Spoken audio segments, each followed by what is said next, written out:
20% of the whole Amazon rainforest. That's insane. And that thing is So big. 2.7 million square miles, and I think the lower 48 is 3-point-something million square miles. Wow. It's gigantic. Wow. And they've already killed off 20% of it. 20% of it's already gone. Is it mostly cattle running? Like what are they doing it for? Cattle ranching accounts for 60% of Amazon deforestation. And that's just development, roads. China has a new shipping port in Peru that they want to, create a railroad over the Andes Mountains or through the Andes Mountains so they can start getting access to the Amazon for Asian markets. Is it true they carved out a giant pathway through the Amazon for a climate change conference? I've been trying to figure out if that's true. I saw that go all over the internet. But it's one of those things like who knows if that's real? That and the other one is they're like, Swedish billionaire bought this much of the Amazon. It's like, but what's his name?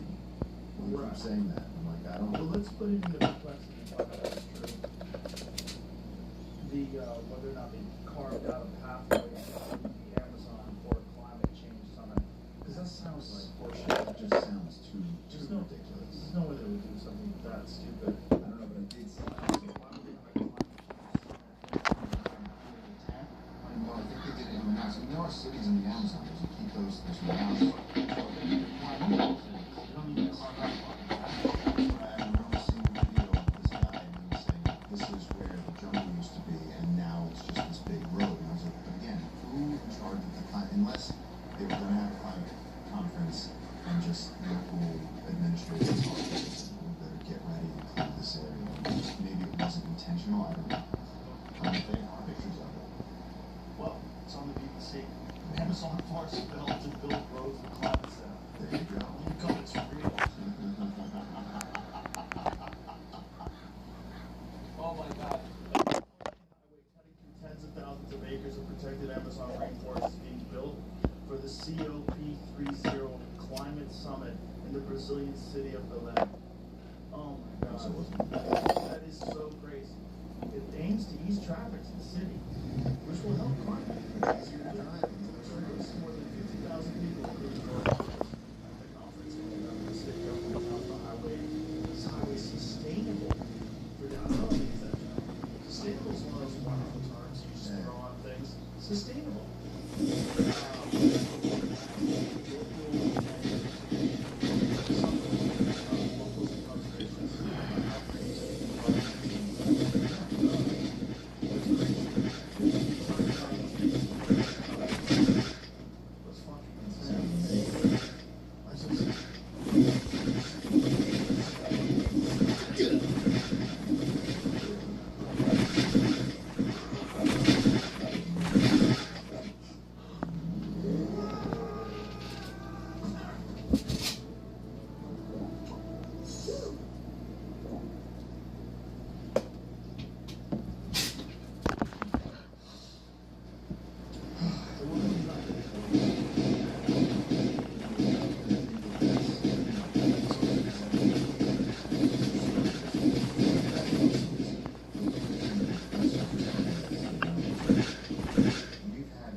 It's so crazy that people are so short.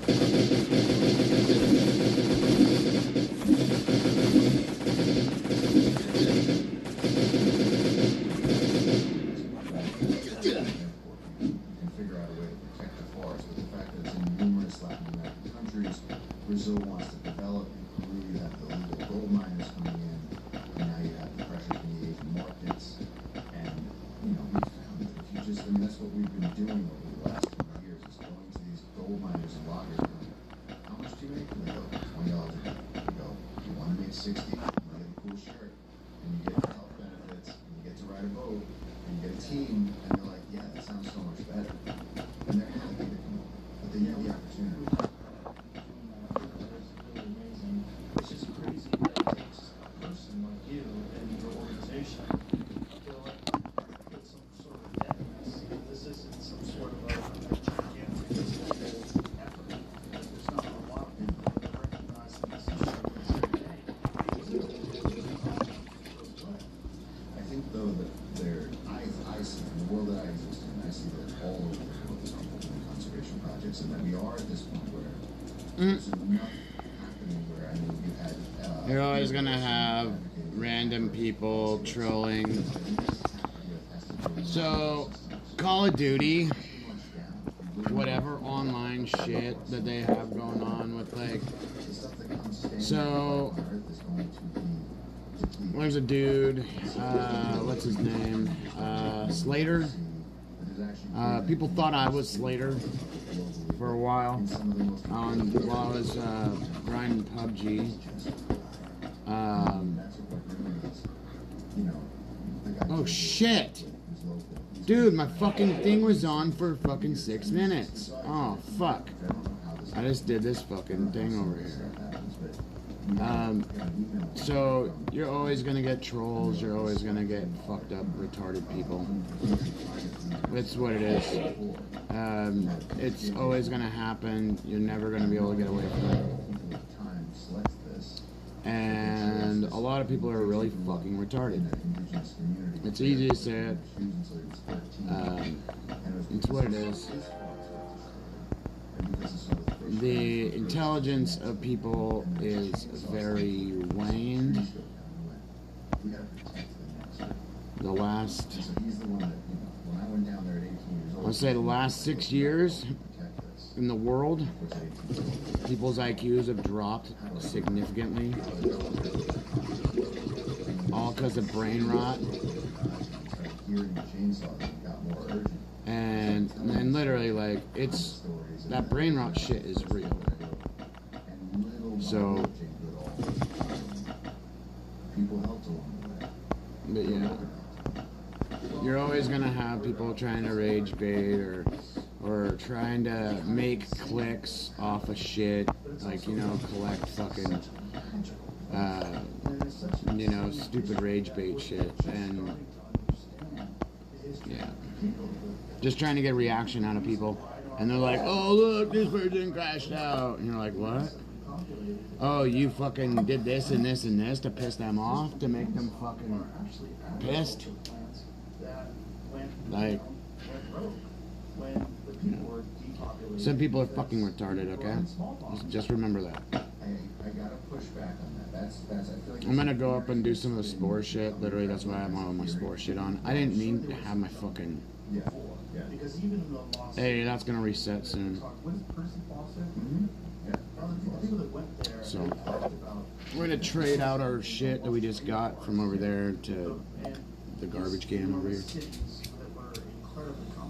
Yeah. Before the jungle swallowed them up. It's some form of jungle there already. But that these plants that they grew for agriculture were the ones that... So now, and once people stopped... this is what I was doing.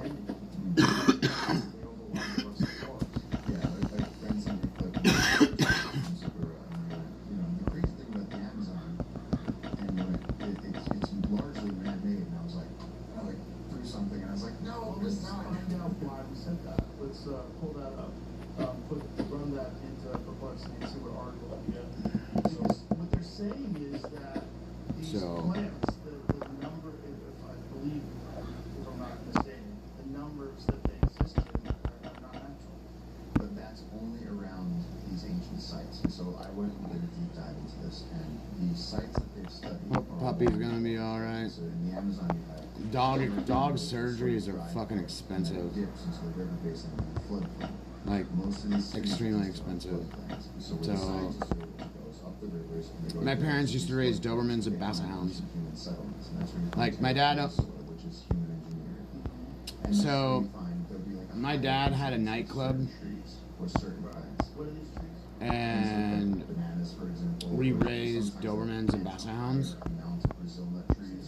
and that's what we did. So, it's literally what we, yeah. Well, so veterinarians, so the fact that human beings have tried to make food for other animals, that it's just the process of quote unquote processing all the food and making it sterile and everything else ruins the fucking dog's natural immunity.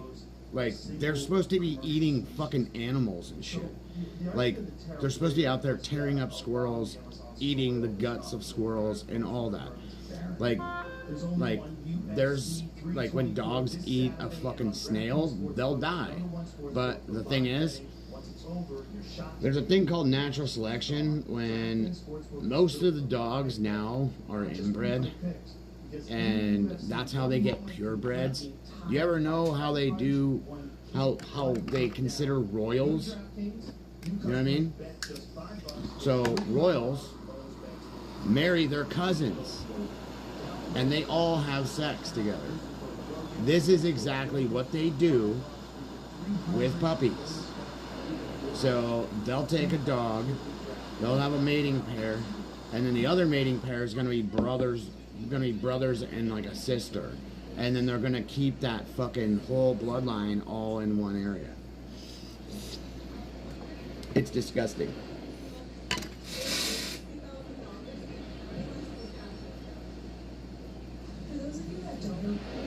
Do you remember hush puppies? Do you remember?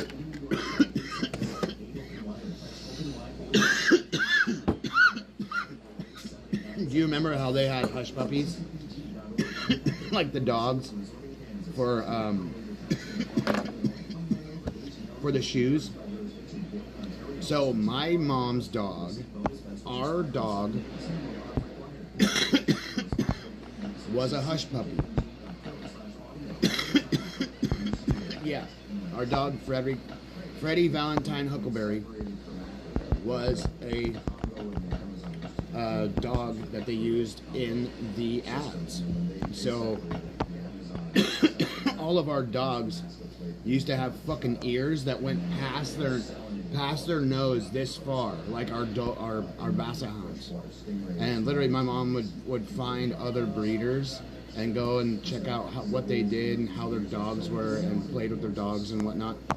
And so, like, my mom would go and check out stuff that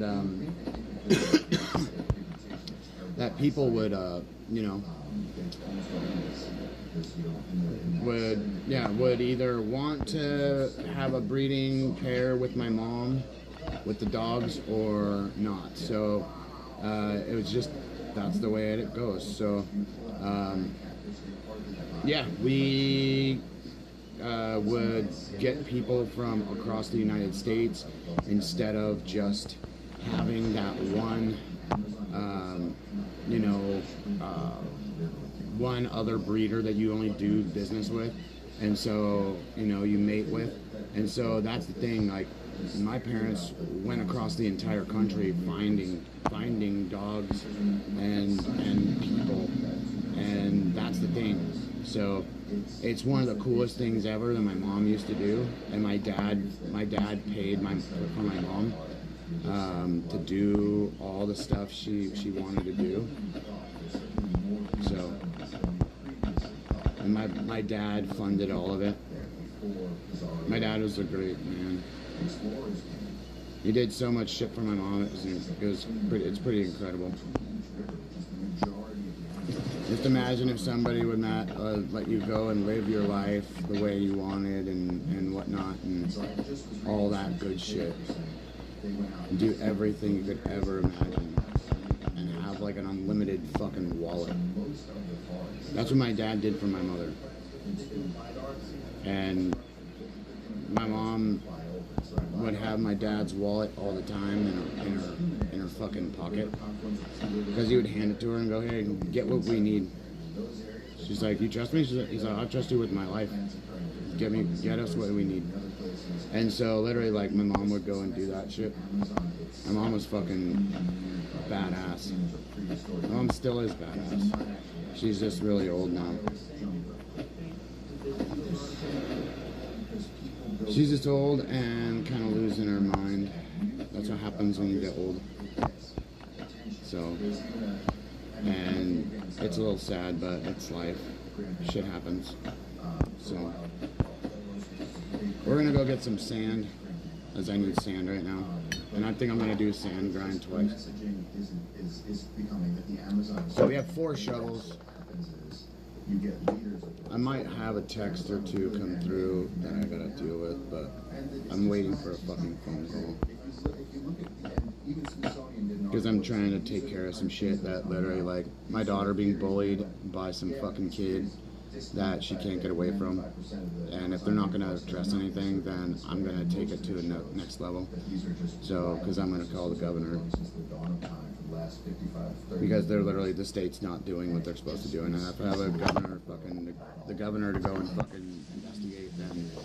I mean, it's literally what it is. I'm sick and tired of fucking having my fucking brain fucking racked because, hey dude, hey, have you seen my tackle anywhere?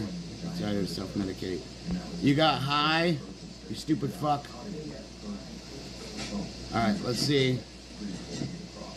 Okay, so these are all spore guys. Okay.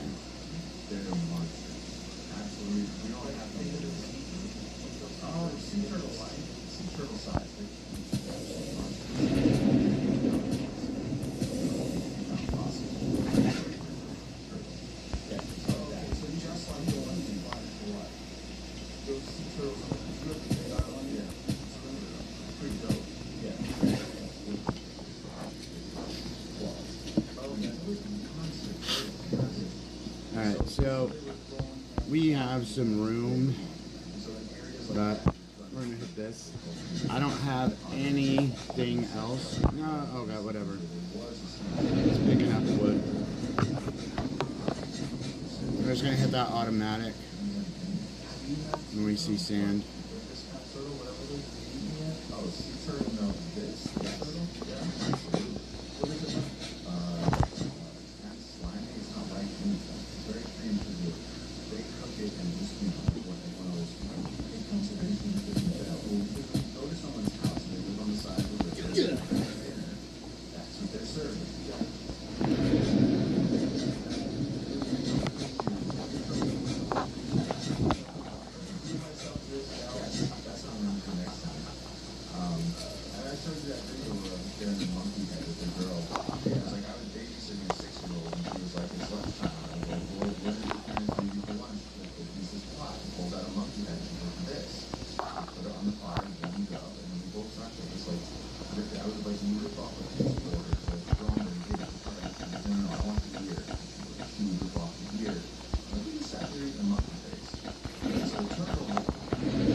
He's live like once a week, maybe.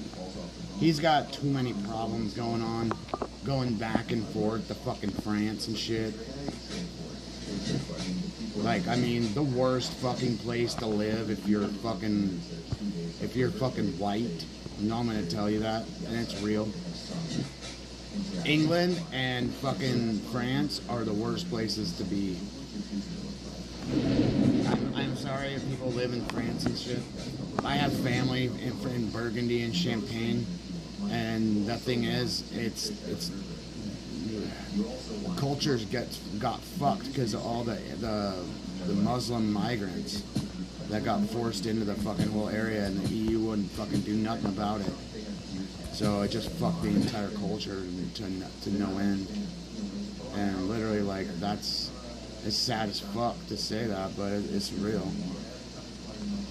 He fucking moved, yeah, this is the thing, Happy moved to fucking France for a woman. That's how weak of a person you have to be to move someplace for a girl. I'll never move anywhere for a fucking woman, ever. You move somewhere for work. If a woman's there, whoop-de-fucking-do. You know what I mean? That's just a fucking added bonus, dude. It's nothing else. It's nothing else fucking more to say about it. It sucks. Life sucks. You have to fucking deal with shit. You know what I mean? My battle pass? What do you mean my battle pass? What do you mean battle pass? The all the stuff that you need to do, all the tasks. You can't finish all the tasks. There's no way to finish all the tasks. I don't even have my ATV done. My account's brand, quote unquote, brand new again. Scared of the traffic, they have no idea what to do with paperwork. They're just sitting in an office. People are like putting their Like, it's literally brand new again, because like this account I only started again like in November, beginning of November, and I lost my whole account. My season pass isn't done yet, but like this thing, my survivor's path, no one will ever be and nobody will ever be done with it. No, anyone, not anybody.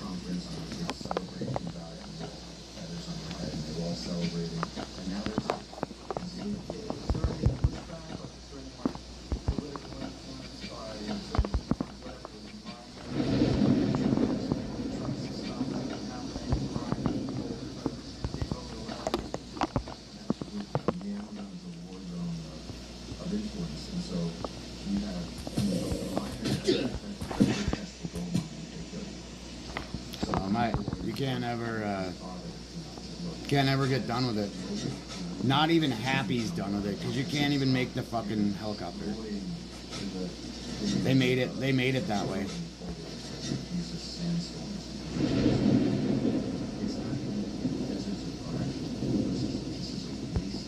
They made it so that we can't even complete shit.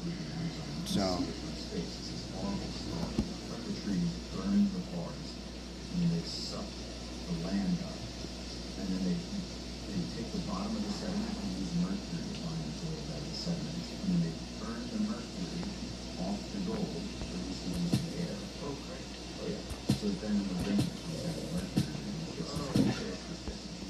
I'm just getting sand and the resources over here,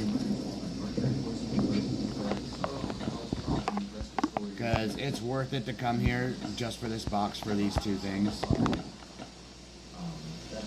I have so many of those fucking boogers that I don't need anymore.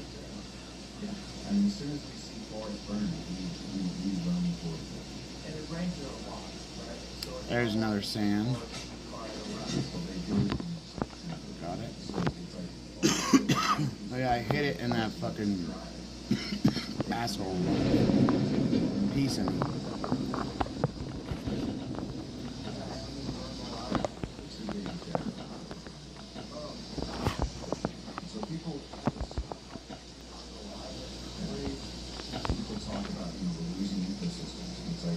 It's not just about us. These animals live there. There's nowhere else to go. So there's massive individual suffering. But millions of animals on a single tree. Oh, what? Did he give me something?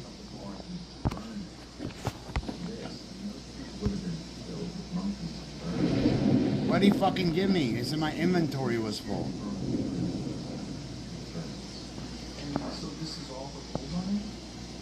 What the fuck? Did it just go in my inbox?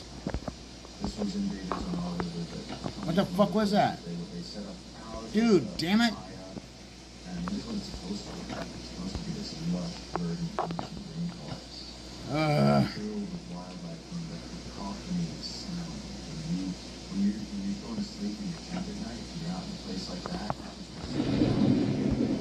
I got all of it.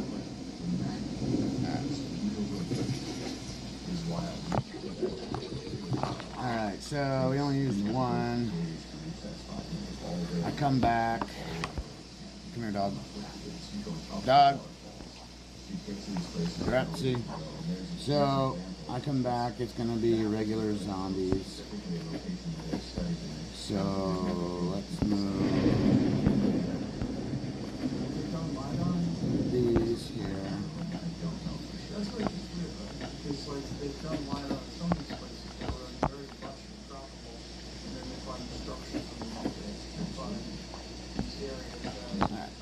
So we're gonna leave and come right back. I think I sent those bubbles. Yeah, those are there. I just think that right now the problem is that there's a football field and you go, man, I thought it was only this much of a football field. Yeah, those are gone. And then you find out there's actually 10 feet of the football field that was the rest of the football field is still wild. And so I think that's the message that's getting lost is they're going, there's a lot more here than we thought. It doesn't mean the whole thing. I watched a documentary once on this guy who's Ah, shit.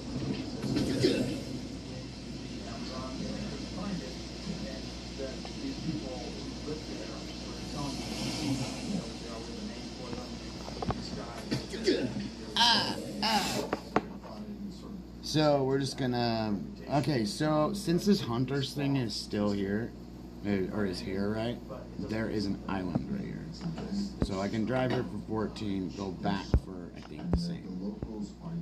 So now, this thing is not full of shithole spitters. And you started in Pennsylvania, and you were hiking your way, like, The spore spitters. there's 1,000 of them moving North Dakota, and you've got a... That's a great way of thinking of it. It's the same thing with rattlesnakes when I was a teenager. New York. It says there's rattlesnakes. Walking around finding every kind of snake. And you don't realize that wildlife occurs in pockets. The rattlesnakes go on their house and friends. And so I started making friends with other guys that were just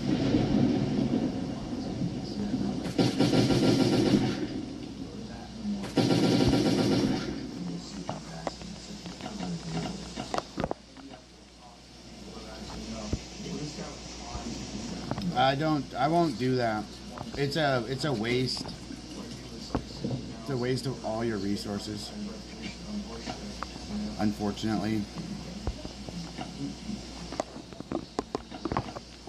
The only auto I do is I'll split these all up. And I'll do this. This is the way I auto them out. I won't do it any other way. So he'll go and grab all of the sand. That's all I'm gonna do is take sand from here. Sand all of that. Put this back in my thing over there. So I'm gonna utilize this thing over here. All you need is a pair of fucking pants. A pair of boots here. So. Dude.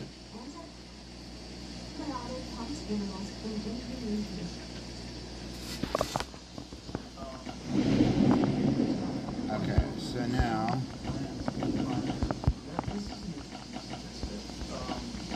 Find out what percentage of pharmaceutical drugs or compounds emanate from Amazon. It's enormous. So now he's gonna pull all of this sand.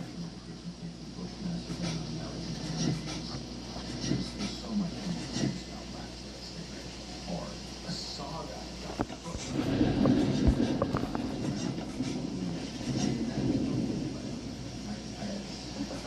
Dude, I read that body is exactly all do you ever get checked with parasites? I did. Estimates typically say that about 25% of rainforest plants. And many of those known examples from the Amazon, there's no precise peer-reviewed percentage. Just in the Amazon alone. The most popular figures, you see like 25% of estimates from the Amazon actually all tropical. Things like how much the Amazon has on explored and how many. Here's that term, right? Pharmaceutical drugs. They're not natural remedies that exist in the Amazon that aren't. You don't need to patent them and sell them at a fucking pharmacy. Yeah, I mean, look, so we have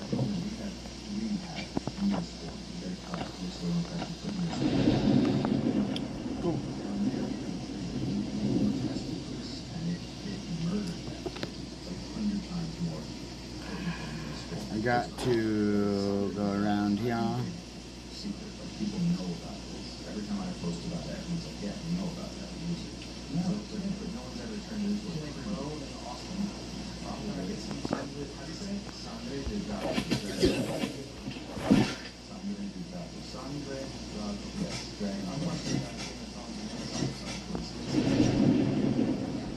Son of the Dragon? That's what that shit's called? Son of the Drago?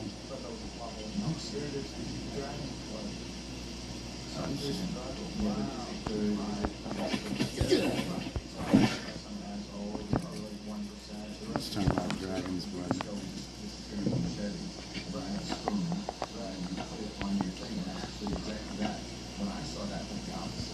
No titanium. Got the poop lip out.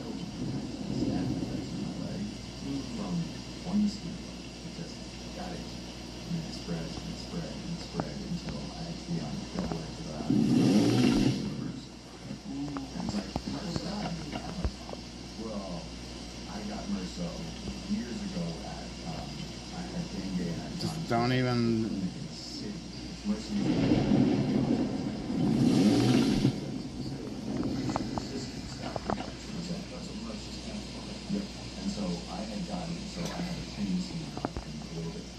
Oh, that's okay. So him doing that proves he's a fucking retard. He wants the person wants attention, and they don't get it at home or from anybody that they love. So they're lashing out. Tell him that. Just go, look, you're an attention-seeking whore. Shut the fuck up. It's done. You're an idiot. Just be like, hey, your attention-seeking disorder is being able to be seen through. People go, wait, what? I said that to I talked about attention-seeking disorder with the fucking with this psychologist lady, and she's all, that doesn't exist. I went, yeah, Are you kidding me? Oh, you don't understand what that even means. Attention-seeking disorder is why people have TikTok. It's why people think they're important when they're not. Not everybody's important. This is the most fucked up thing about the world. Not everybody's special.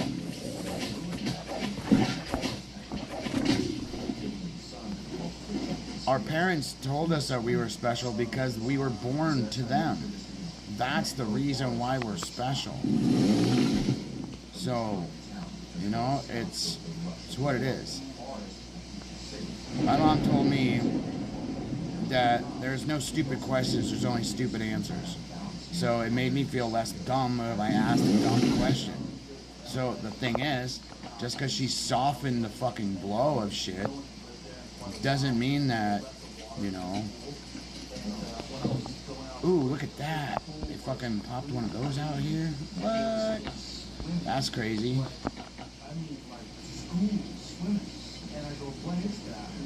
Yeah, everybody wants to feel so important and self-important. Like, no matter what. It's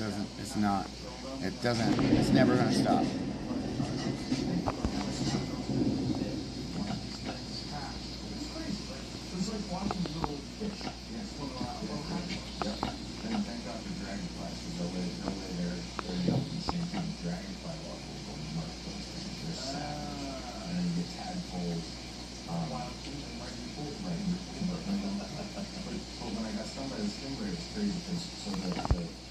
Stung by a stingray? What the fuck am I hearing? Is that coming outside my door? Alright, we got all of the sand now. Second time. Yes, and I've seen one guy get stung by a stingray, and he had nerve damage, a systemic infection up his leg and his whole body, and he walked for months. So when I got hit, I felt, this is what I felt. I felt, in the flash of a second, I felt the stingray going through the scale of my skin, so the skin off the arch of my foot came out.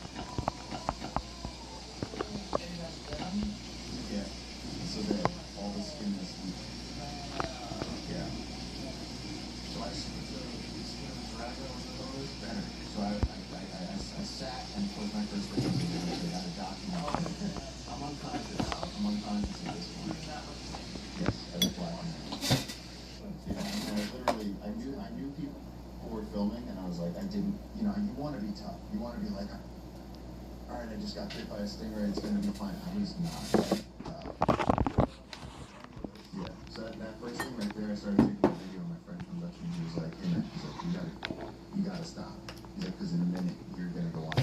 You're gonna go under. You're gonna go under. And he's like, once the body hits your system, because you're not gonna be able to walk, and we're still a few miles from the road. He said, we gotta get you to the boat, we can't carry you. And so they got me back to the station. I don't remember any of it.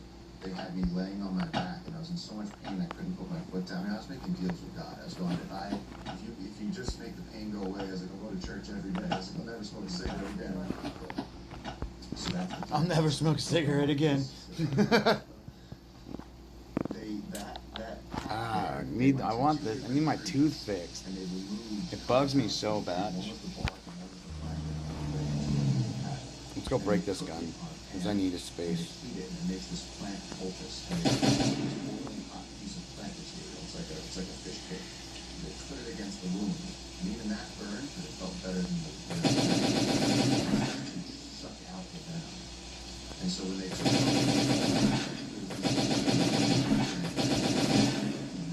and that's been handed down through the generations.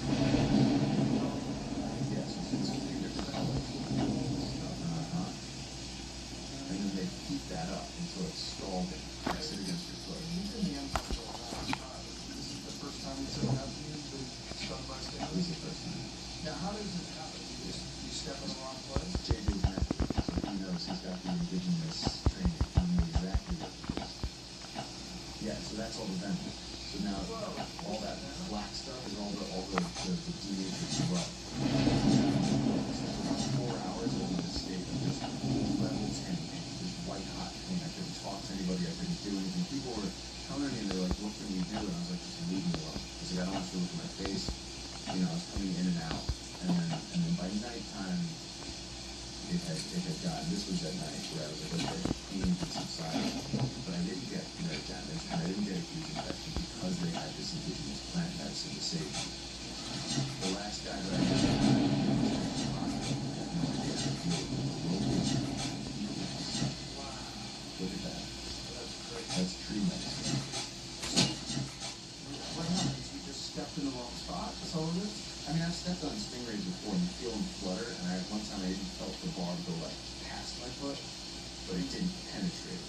I do not know how. I mean, it must have been a small one or something, but it just right up through the arch of my foot. And what's funny is that just How would you ever walk there without it? I walk barefoot all the time, but just days with not days, but I something like 50 or 60 foot just rolled down and bruised ribs and gotten all banged up. I climbed up this cliff. I was about to see the roof up there. I can get up to the top, and at the top, my strength just and my feet were pedaling, and I had no footholds. I just went tumbling down this thing. And I just went, you know what? I had infections. I had tropical bites. I had dengue. I said, I got a week left in the Amazon. I've been in the Amazon for 6 months. Tree climbing, no anaconda hunting, no crocodile, none of that stuff. And just swimming in the waterfall. Switch to turn.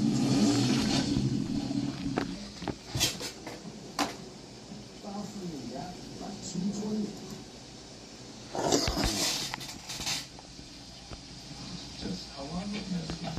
That was actually in April. I waited to post it until now, but everyone's messaging me going, how's your foot? And I'm like, it was months ago, but it's like, it is better. How long did it take?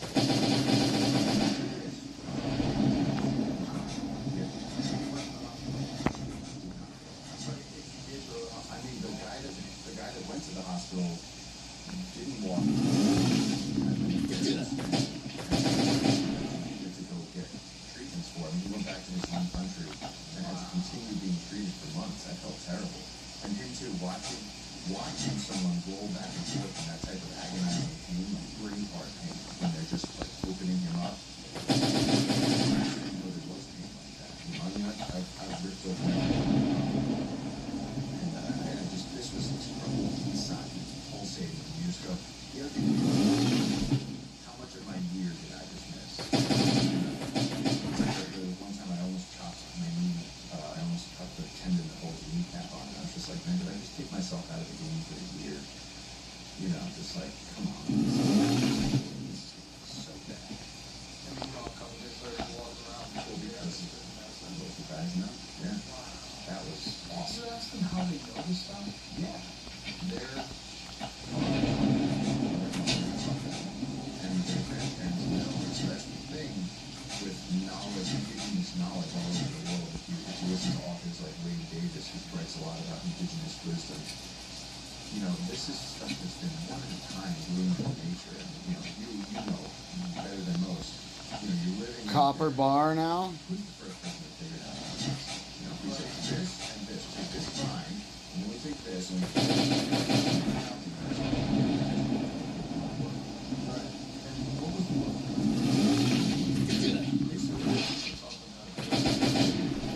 the prevailing thing is that science and sort of the statistics of trial and error are incomprehensible given 40,000 different flowering orchids and trees, and so it would take millennia if you didn't trial and error. Yeah. And the cost of human life to any civilization would make it less ayahuasca. That's the prevailing best thing we got, is that it's a link between our world and the spirit world joining the three of us. Right. And the thing is, like, how much of our senses have atrophied by modern civilization? Yeah. Like, what kind of communication do you actually get from the forest? Like, is it instincts, intuition, are there senses?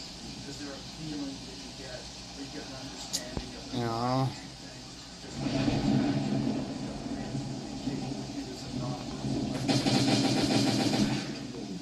Stuff's always hard. My mom's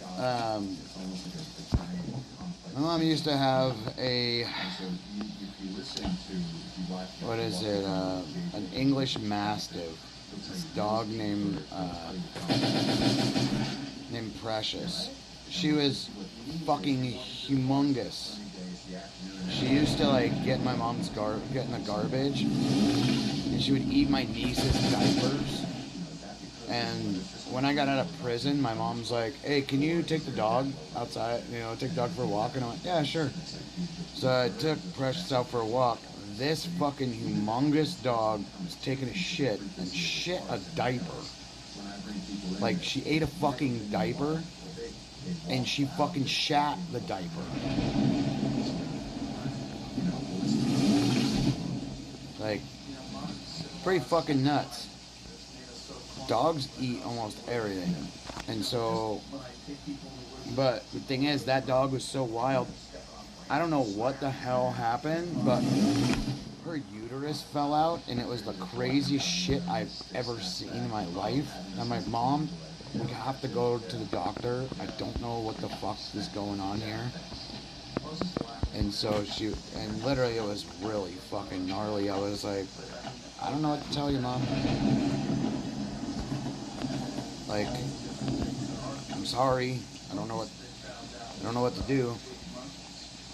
And so we had to figure out what really to do, and my mom had to put the dog down, and it was pretty sad. Let's see, I'm going to delete that pipe to take that.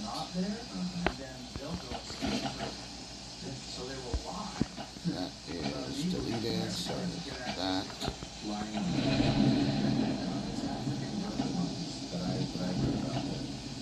Different calls, different words for land predator, lion, eagle, and they can communicate these things. So they're speaking. Yeah, they're speaking. That's our crows, I'm sure. Oh God. Yeah. Oh yeah, they're super intelligent. Yeah. Oh, I don't know how it was. I have it on YouTube, but there was this thing where we were coming down river. It was like 7 in the morning. We've been up at this communication with monkeys thing. As we're coming down river, it's like 7 in the Some morning. dogs have a lot of different neurological problems. Music or something. Like French bulldogs. French bulldogs have are extremely inbred because those dogs don't exist. They only existed because they interbred them so much that they were retarding all the genetics in the dog, and that's why the dog is fucked up. So, kind of fucking. As soon as I started going, look, she was looking at me because I'm making a sound. And all of a sudden she goes, wait, you speak English. Whoa. And then, do it like you do. See, I'm making it right there. And she's looking at me, talking right to her. No. And then I'm like, look, okay, and they like their tail to be supported. She likes it. And so then now she's relaxed. That's crazy. Only because I spoke her language, and I learned her language from some of the orphans that I rescued. That's crazy. And then she was like, well, if you like this, I couldn't grab her by the neck. And I was totally grab her by the neck. I was like, you know what, look, she's looking at me because I keep talking to her. Then you got her on got her over to the side. And she kept looking at me like, what is what? Quickest way to shrink your prostate. That's what it fix prostate problems? Softball medal? Nope. What about Shut the fuck up about prostates and dicks and fucking all this shit. Get the fuck off my TV, bitch.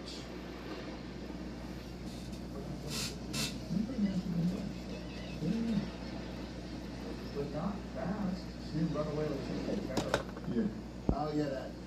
Alright, so what we got here? And she looked at me, she went, she looked at me and she like responded. She was like, what? That's crazy. You know?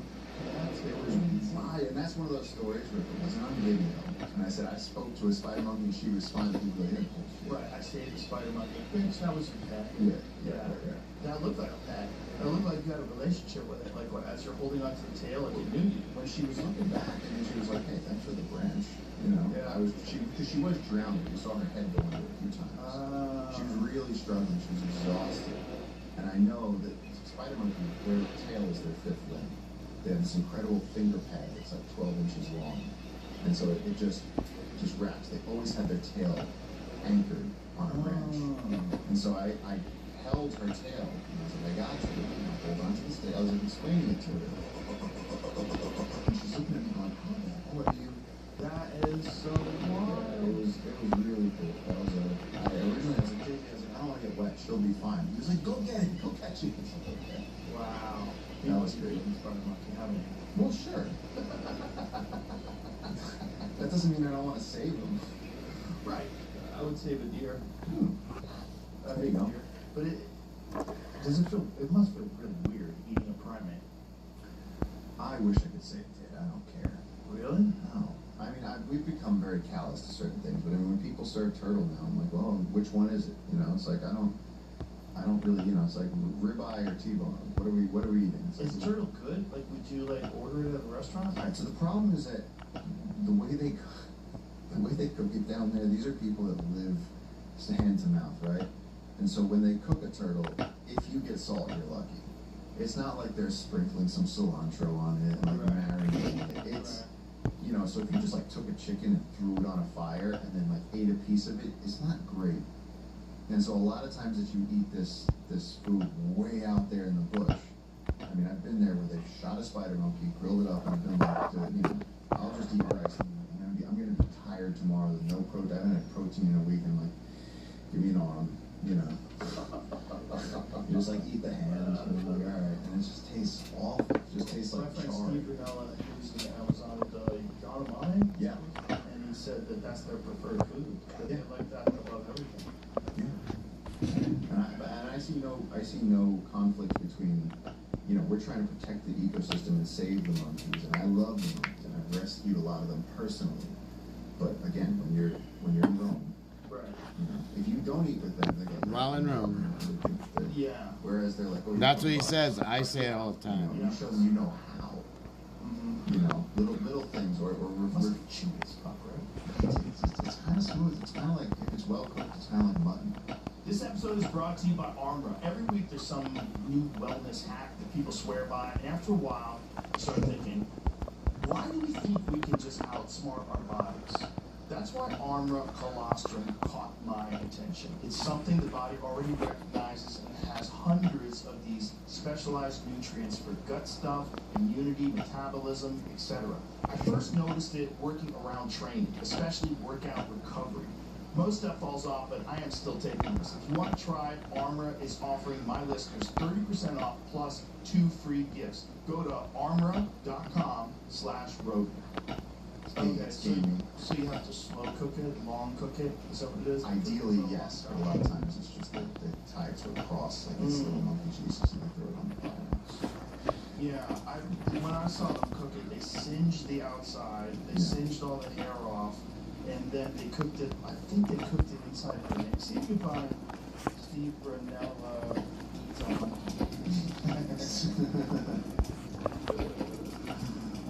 I think and then they boiled some of it in like a soup. I don't enjoy boiled meat. I'm never excited by boiled meat. But stew, right? This is stew. Part of the stews. Yeah, I mean, if you sear it first, and then it's kind of If you sear it first, yeah, it's like just boiled chicken to me. It's like the white. Yeah, so here's just, Yeah, so like they like having a really good time. yeah. Initially, he said it tasted like smoked turkey. Yeah. Yeah, it is. It's interesting because if you live there, like my friend David Cho, he was in Africa and he hunted with the hots and they eat baboons. And he said one of the craziest things is when you hit the baboon with an arrow, grab it like a person. Yeah. Like when a person was shot with an arrow, he's like, dude, it's fucked. Yikes. Yeah, but that's what they eat. They don't have a lot of food. You know, it's like you were saying also. Barely used half a pistol on We that. don't have a sense of wildlife conservation. It's not like, hey, we have an accurate assessment of how many baboons are here or how many deer are here, or duikers, or whatever the animal is that they're hunting. They just eat whatever they can, and sometimes they eat them almost to extinction, and then they have to move on to baboons. And baboons are really the only thing that was left. And there's also like other people have encroached in settlements, and you know. That's the way my guys, because we have a lot of wildlife in our region. And the people from other regions will come as loggers, and they'll be like, oh my God, my dad told me that it used to be like this where we were. And now we have people from other watersheds in the Amazon, like, 150 miles away, coming to us, and they're going, can you guys bring jungle keepers over? They don't understand, we're killing ourselves just to protect this river. And they're going, can you do this where we are? We have no more food. Because they don't have any regulation on this. And so what we're doing with the tribes in our area is just teaching them this basic thing of like, don't hunt, at these times of year when they're having their babies. Right. Don't overhunt. You monitor how many monkeys you're bringing into the village. And so we're trying to develop this with them where if you're going to keep eating monkeys, do it in a way that they keep being monkeys. Especially once they've gotten firearms. Especially once they've gotten firearms. One of the older guys said to me, he goes, man, it's so sad. He goes, we grew up, he goes, you could just pull fish out of the river and there was monkeys in the trees and there was turtles. He goes, you could eat whatever you wanted out of the forest. He goes, now he goes, we're eating sparrows. And he was like, we've eaten everything down to the smallest birds. He was like, it's just destroyed. And it was, where he is like something, it's like Cormac McCarthy's nightmare. If Cormac McCarthy was still alive, I would show him I went to a part of the Amazon that really no one goes to, up this horrible river. And they were recently uncontacted people, just this tribe that had just come out of the forest, and they still had their bows. And they had no idea. Me and JJ went for like a 3-week expedition, plane to 3 days on a boat, to 2 days on a boat, to finally reaching this last settlement. And the missionaries had pulled this tribe out of the forest. They tricked them. They said, just come with us for a ride. We pulled them out, but then they said, well, if you want to go back, you got to pay for your gas. And the tribe was like, how do we pay with what? And they were like, money. And the tribe was like, what's that? And where do we get it? And so these little people were standing. These were not tall people like the Mashkapira. These were little, tiny people. And they were standing there with their bows. And so we showed up with our tents and our gear, and we were trying to go up this river in our boat. And these little people came up to us, and they were making the gesture for food. And so there's some loggers over there. So JJ just didn't think. And he was like, you want some food? You got to go pay for it. He was like, money. And, he's through a guy who was translating, and these people were like, we don't have any money. JJ took some coins out of his pocket. I was like, just go buy some bread. He gave him some coins, and they went and they tried it. They got some bread. And then all of a sudden, there's 50 of them coming at us, and they were surrounding JJ, and they were grabbing it, and they were like, he's the guy with these tokens that allow us to eat. And we could get at it because it was causing a problem. Oh, wow. I mean, these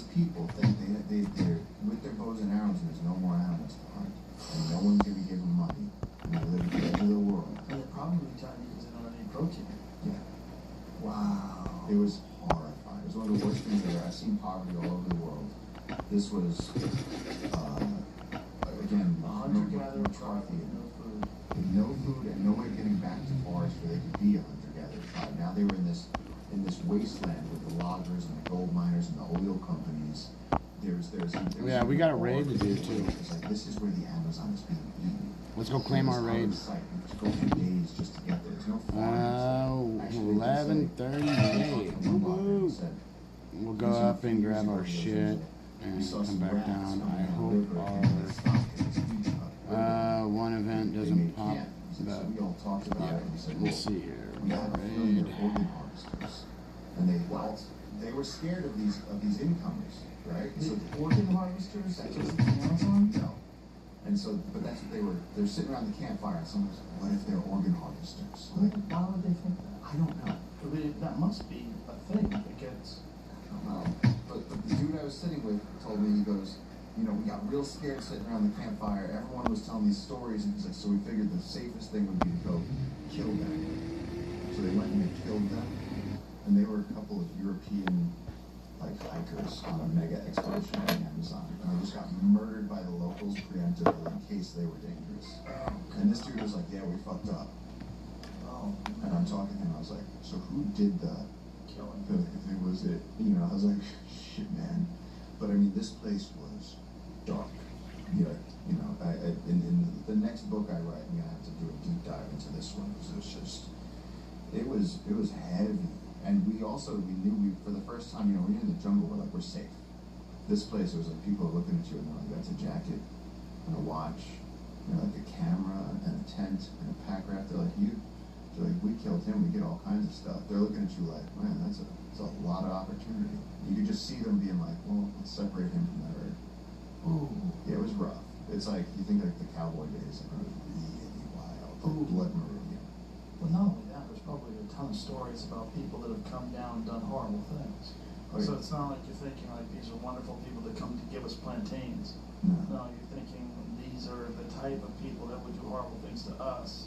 Yeah. So we have an opportunity to get something from them. And pure desperation. Pure desperation. And so The resource raid.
But someone hired them to mine gold, right? So that's the thing. No one hires them. They get it in their head. They go, you know, hey, to their cousin, they'll go make some money. Let's go up there and see if there's gold. And they'll launch a little expedition. And they'll bring like a 16 horsepower motor. And go for 3 days. And they'll mean, now the government's getting involved because we've been having this success. We're going to get a park guard station on our river, so we're not going to have this problem.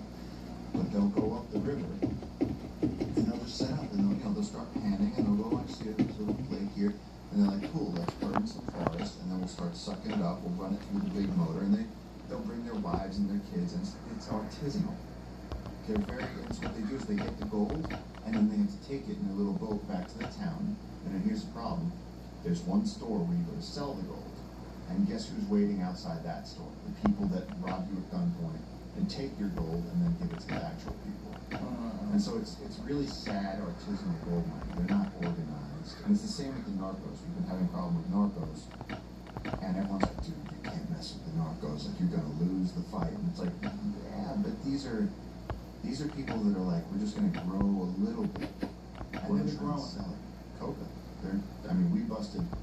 We helped the police bust we saw a clearing on deep, way upriver, days upriver. There's a clearing out in the jungle, and so we sent our rangers. The rangers came back and were like, we can't deal with this. There's something scary up there. And so we told the police, and the police were like, yeah, we'll try and get up there. Now, at the same time, I'm with JJ one day. We always do the same thing. And there's a bad patch of deforestation along the river. We said, how the hell did this happen? They did it so quick. And so I put up the drone, and I flew it over, and I'm saying, who are these people? Are they loggers? We're just trying to get a sense of what's going on. Fly the drone down, and usually when we see loggers, they'll run into those little palm thatched huts. They'll run into them to hide from the drone. That's crazy. You know what a drone is? Well, these people came running out, and they had guns. And we had already, on the river, we had passed their settlement and flown the drone back. Their boat came out after us. And we started going, and I was like, JJ, we could just talk to them like normal. And he looked at me and he went, not this time. And we had a 60 horsepower, and they had a 40. And we were just blazing ahead of them, and I had the drone in the air. And so this was a $5,000 drone. And so I'm driving the drone, and I was like, can we like, I gotta get this drone. And JJ looked at me and he's like, we're not stopping. And it dawned on me that it was like, if we get caught, we're getting killed. Oh man. And we arrived at our run. At this point, nobody on the boat had a gun. And so we arrived at a place where the police were camped out, where they had been dispatched to go check out that other site. There's no C4 so on the raid, it's just hatchets. And we pulled up and we're like, yo, we got bad guys coming in. And they masked up, loaded up. They got on our boat, we turned around, and as soon as they saw us coming back at them, they left. And then days later, they went to that same police force and assassinated one of the guys. Oh, man. So the narcos are different. The narcos are scary. And that clearing that we originally found, they were sacks of white powder. The Peruvian military went in and actually raided that camp, arrested Damn, everybody. they fucking nailed them for fucking Peruvian flake. And so this is That shit's like blue cocaine. It literally has a sheen to it that makes it look blue, like iridescent blue. Authorities to stop this from happening, so that we can create this park before it's too late. Because they're also blazing roads. Shit's nuts. They're smart. I've had it 3 different They'll times. send loggers ahead of them, and the loggers clear the land. My dad used to sell it.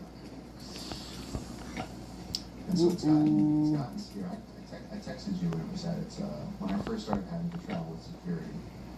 I remember texting you because I was like, this is a different game. You know, it used to be like we're counting the butterflies and we're training. Yeah. Because it's scary walking around. Well, the thing is, the police intercepted for one of the people they arrested on the phone. It said, if you see JJ or that shithead gringo that flies the drone, it said, if you kill them, we'll reward you. Oh, man. So they found this message on WhatsApp. They showed it to us, and they're like, you guys have hit on me. And then a few days later, JJ was supposed to get in the car inside, take the boat down the river to the car, and he was supposed to get in the car and go back to the town. He actually came down the river in the boat, and then went, I forgot that I wanted to finish up something at the station, take me back. He went back to the station, so our driver, Percy, started driving back along this little dirt logging road by himself. And they had trees across the road. Masked guys with guns. They put the guns in the windows. They pulled them out, and our windows are tinted. And they said, take JJ and Paul out. they were going to do it. And so it just so happened that JJ wasn't in the car. Just by pure luck, he was not in the car that day. And they roughed up our driver, they took his driver's license, they took his cell phone, and they just said, just let them know that he's in today, we'll get him soon. Oh, man. And so of course, we went to the police and we're like, look, we're going to need a lot more protection. They're like, it's we're just trying to save the green cars. We're not trying to. And these people are going, well, we're just trying to grow drugs. And we want to do that where there's no police. And the wilderness is becoming a finite thing now. So it's becoming this battleground. Jamie, on there is a map. I'm wondering if you can pull up the map. What's the status of this right now? Are they still after us? They are still after us, but it's been, for about 8 months, it was really bad. Dude, fuck you and your gay ass games, dude. Where's my fucking mouse at?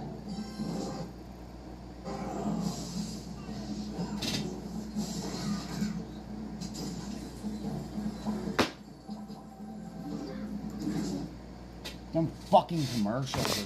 Dumb motherfucking games, man. Like every day, anytime JJ called me, I'd have a panic attack. You see the yellow on the right is the Trans-Amazon Highway.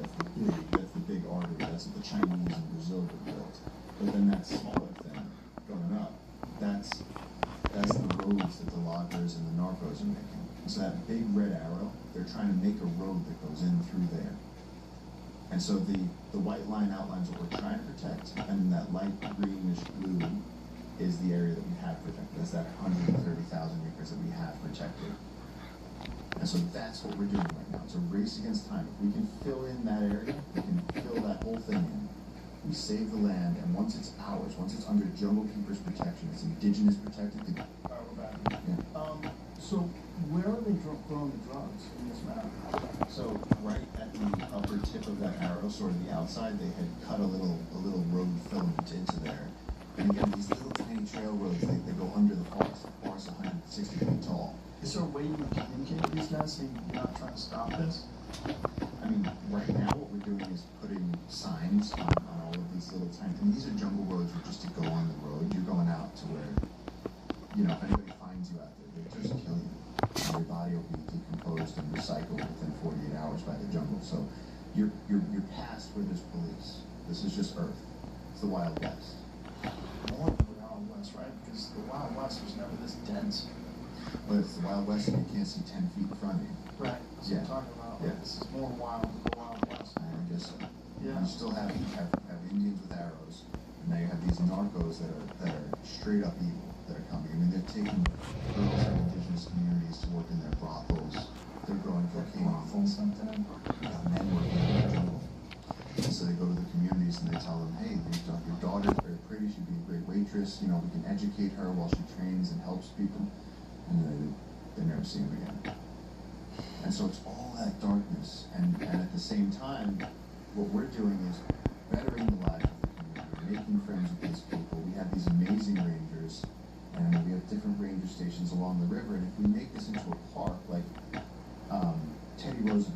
John Muir took Teddy Roosevelt on a 3-day camping trip and showed him Yosemite and Sequoia and stuff. And he said, we got it.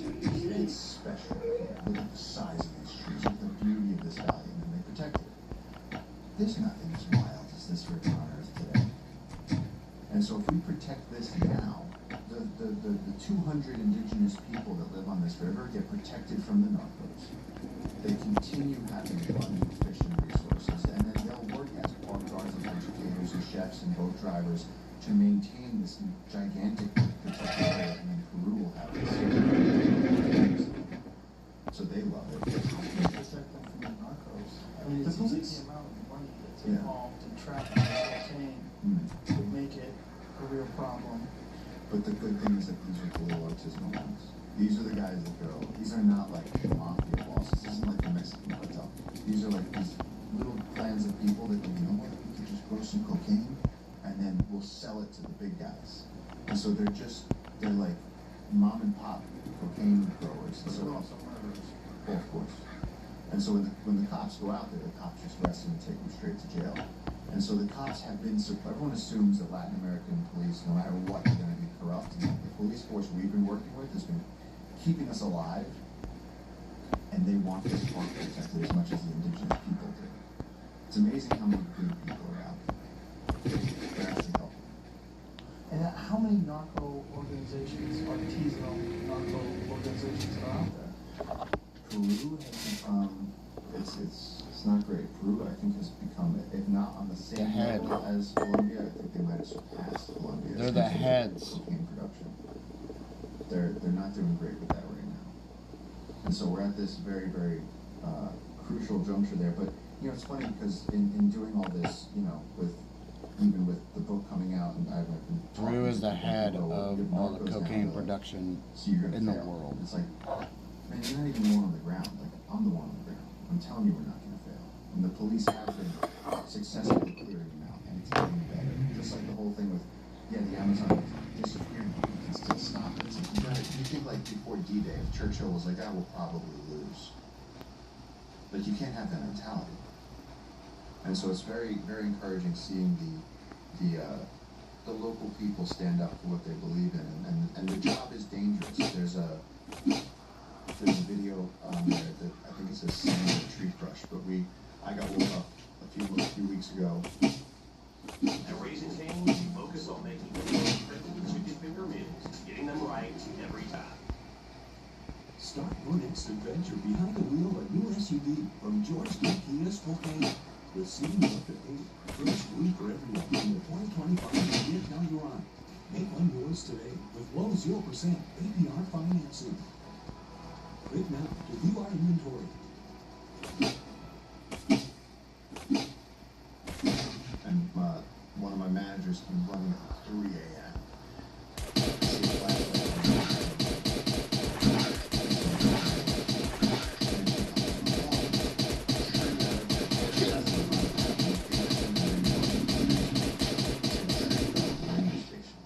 And it's raining, and I'm talking about raining. You know when you're at the airport and you hear that sound where it's like there's no sound louder. Your ears can't handle it. It was raining so loud. And he's screaming into my ear. This tree fell on the ranger station. He goes, and one of the rangers was crushed. And I'm going, but dead or alive? And he goes, we don't know yet. And so it's 3 a.m. and we get in this boat and we're going upriver. And there's lightning flashing and there's rain falling. And I'm looking with the flashlight and I'm navigating by the crocodile eyes because we don't know where the edges of the river are. Because they, the eye shine. And so we had footage of this and we arrived at the ranger station, and sure enough, this tree had fallen, crushed the roof, all the beams and all the scaffolding under the roof, and fallen on this woman's face while she was in bed. And so she was crushed under this, and she couldn't even scream because it was raining so hard. And so we get there, and I stick my hand into the rubble, and I hold her hand, and I'm like, "Are you okay?" And she was like, "Hey, Paul." She's like, "I have no idea." And she was amazingly like buoyant. She was like, "I have no idea if I'm okay." She's like, "But I'm alive." I was like, "We're gonna get you out of here." Like, boom, saw I'm like 16 feet of tree debris over her, and all this was all roof material. And we had to pull her out of there, and she had a scratch on her ankle. Wow. I had this great video of her sitting in the hammock at like 6 a.m. and she's smoking a cigarette. She's like, "I'm alive." She's going, "I'm alive." And she didn't quit. She's still a ranger. And it's like she's out there right now, driving up and down because she wants that forest protected for her kids. And it's like, these people care. It sounds like the adventure of this is very addictive to you. This is what I'm getting. I think you love it. I think you love the forest. I think you love protecting it. But I think there's something about the danger of it and the chaos and the wildness of it all. It seems to me, I'm looking in your eyes. You're smiling because you know I'm right. I know, yeah. I'm not gonna deny that. That's when I was a kid. I remember sitting in school and being like, why did, like, you read about Roosevelt and Jane Goodall, and these people had these amazingly adventurous lives, and I was sitting in school getting detention after detention and getting yelled at and being like, "Can I go to the bathroom?" And I was like, why do they get to do that and I have to do this? And then, like, everyone around me was like, when you get a job, then you're really gonna love your desk. One of my friend's mom said that to me. She goes, you think you hate your school desk? She goes, wait till you get your real desk. And I was like, oh man. And so yeah, riding on the boat at 4 a.m. with the lightning is incredible. Showering in the river. Like crocodile eyes. Man, I mean, with the wind in your hair and the feel. I mean, you know the magic of the mountains. Yeah. And the jungle has its own vibe. You watch that mist snarling up off the canopy, and it's like it's so wild that you feel better, you feel healthier. And again, yeah, that whole thing of what's that thing they say, like a sacrament is an outward sign of an inward grace. And it's like the beauty of that, you drink from the river and then you sweat it out and you watch your sweat join the steam and rain back down onto the jungle. You are connected to your environment, and every single day you don't know what's going to happen. I opened, there was one day where I was like, okay, I'm going to stay on the station. I'm not going to do anything. I've been hammering myself in the swamps for a week. And I was like, I'm just going to drink coffee and do office work on my computer. And so I was at the station. My team comes running. They're like, anaconda. And I was like, where? I was actually annoyed. I was like, where? How big of an anaconda? And they're like, no, it's a pretty big anaconda. So we go down to the thing, and it's sure this big ass anaconda on a log, like 11 feet. Not a monster. But so then I started doing this thing where I was like, because they were all like, be careful. And I was like, of what? And they're like, it can bite you. And I was like, it's asleep. I was like, she's just trying to get the sun. So I took out my phone and started doing this thing. I was like, people are scared of snakes. And I was like, if you're scared of snakes, I was like, there's an 11-foot anaconda. I was like, do I appear to be in danger yet? And then I kept getting closer, and I was like, how about now? How about now? And then I was like, she's not waking up.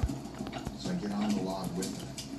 And the anaconda still doesn't get up. So I turned around, and her coil is here, and her head's 10 feet over there. Bed on it. Now I'm laying on the snake, and I'm still taking a video, and I'm going, see, this snake doesn't care that I'm here. And even if she wakes up, you know what she's going to do? She's going to jump in the water. She's not going to bite me. And she never woke up, and I figured, you know what? Why bother her? She never woke up and invested. She woke up. She moved her tongue, but she never freaked out. Well, they're the king. It sounds like they don't really have any natural predators, right? Do they? When they're small. That's right. The crocodiles, the herons, the piranha. Right. You forget that pelicans and herons can eat like a baby alligator. They throw it back. Sure. Just take it down their throat. And the Cows are crazy. herons are just amazing hunters. Pelicans are disgusting. The way they'll take a whole bullfrog and just glut it down. So that thing's alive in their chest. I've seen videos of them doing it to pigeons or seagulls. Yes, the one where he swallows the seagull. Whole. The seagull's getting smaller as it goes down. Yeah. And you realize that crazy mouth that they have is just so they can swallow things alive. The only thing better than a Red Robin Tavern All right, what's our noise? burger with a bottomless side and beverage for less than $10. 41. They did it. Get a taste of Burger Obsession with the Big Yum Burger deal for just $9.99. Shut up. I need to find my daughter. Let's do what we do. I mean, it's a weird looking, funky thing. You're like, oh, that's a monster. That's a monster that just swallows things alive. Yeah, you don't think of birds as savage as What are they you are. laughing at, Jamie? Trendy shit on scale trained dog. Oh, come on. Marshall. Marshall, wow. I'm trying to get a He's trying to Oh my god. Yeah, they basically can eat almost anything that's near their size. Good lord. That one, Just fly out. wow, it's too late. Oh, man. I'm trying to eat another. God, I call bullshit on that one. There's no way it's a pelican trying to eat a bear. I believe that, though. I've seen that video. What are those things Those called are again? baby capybaras. Capybaras, right. Those are, are those the things that have made their way into, no, it's a different animal that's made their way into Louisiana and they have to go out and shoot them? Javelinas. No. It's a type of large rodent.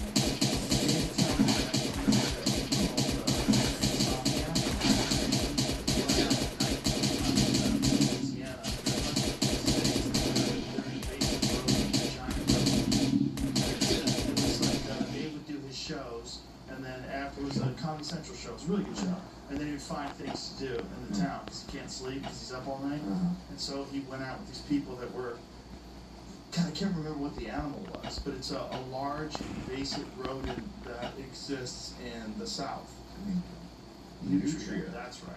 Yeah, and he was, yeah. yeah. I mean, the rodent. Can't see that on that video. It's kind of crazy. Because Nutria. they're out there hunting them with 22s. With 22. Yeah, I mean they have to.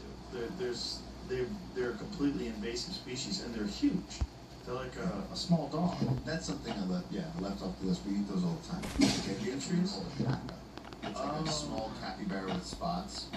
And those, I mean, you know, it's like squirrels, but they're big. They're cat-sized. And fat. People eat them all the time. Those are big. What's your favorite thing to eat? Really? Oh my god. When you fry it,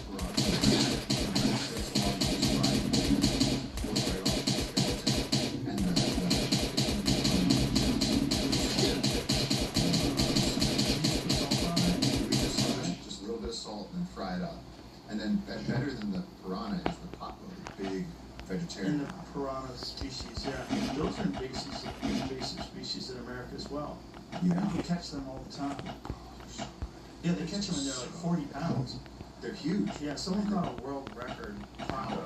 Really Paco, P-A-C-U, right? Yeah. Paco. I want to say in Georgia, or Florida, somewhere in there, and fucking huge. Yeah. No, they're powerful. We fish for them. You have like a 10-foot pole with a rope on it. Yeah, there's a paco. Yeah. Yeah, look at the size of that thing, man. That's crazy. 50 pounds. World record size paco caught in Florida. There is 50 pounds. That's live on piranha. Yeah. Piranha and paco. Yeah. Wow. How do you catch the paco? 10-foot pole. You have a piece of rope, and you put like a piece of like last night's dinner. You do a piece to tie a bunch of rancid chicken. You leave it out in the sun. It can smell bad. You go out at 6 in the morning. So they're not vegetarians. Well, they'll eat anything. They specialize on the nuts. That's why they have human teeth. Oh. Those are the ones that have the human teeth. When you Right. open their mouth, they have like molars and then like a few like front teeth. And so we go with this 10-foot pole. Nobody can make a sound on the boat. You're just floating with the river. You're like invisible, and you wait for a feature in the river, like a rock or a place where the water's rushing, and you smack it against it because they like that falling fruit or falling seeds. And when they hit, I'm talking about like a 4-inch hook. When they hit that hook, this is the thing, because you're doing it for an hour. Like, all right, there's no paco in here. Well, guess what? When they do hit it, they'll pull you right out of the boat. And I've been dragged straight across the boat, where like you got to use one hand to stop yourself, and the other hand's holding this pole, and then your friend's got to pull you back. You get this fish on the thing, it's going boom, boom, boom, boom, boom, boom, boom, flying. You saw they're big. You're catching them that big? Yeah, they're huge. And then you gotta have a hammer, because you gotta shut them off somehow. Right. You gotta crack them right on, between the eyes, because otherwise they'll just either jump out of the boat or injure someone. That was the other thing. We were going upriver a few months ago. At night, we're always quiet in the boat, and we're going to go up this tributary to explore it. And I had a group of tourists with me, and this girl was sitting on the front, and all of a sudden, I feel something go past me. There's something, and all of a sudden I got wet, and all of a sudden I hear a bang, bang, bang, bang in the boat. What's going on? Turn on my headlamp, and there's a paco in the boat. And the girl that was sitting on the front, her head is bleeding.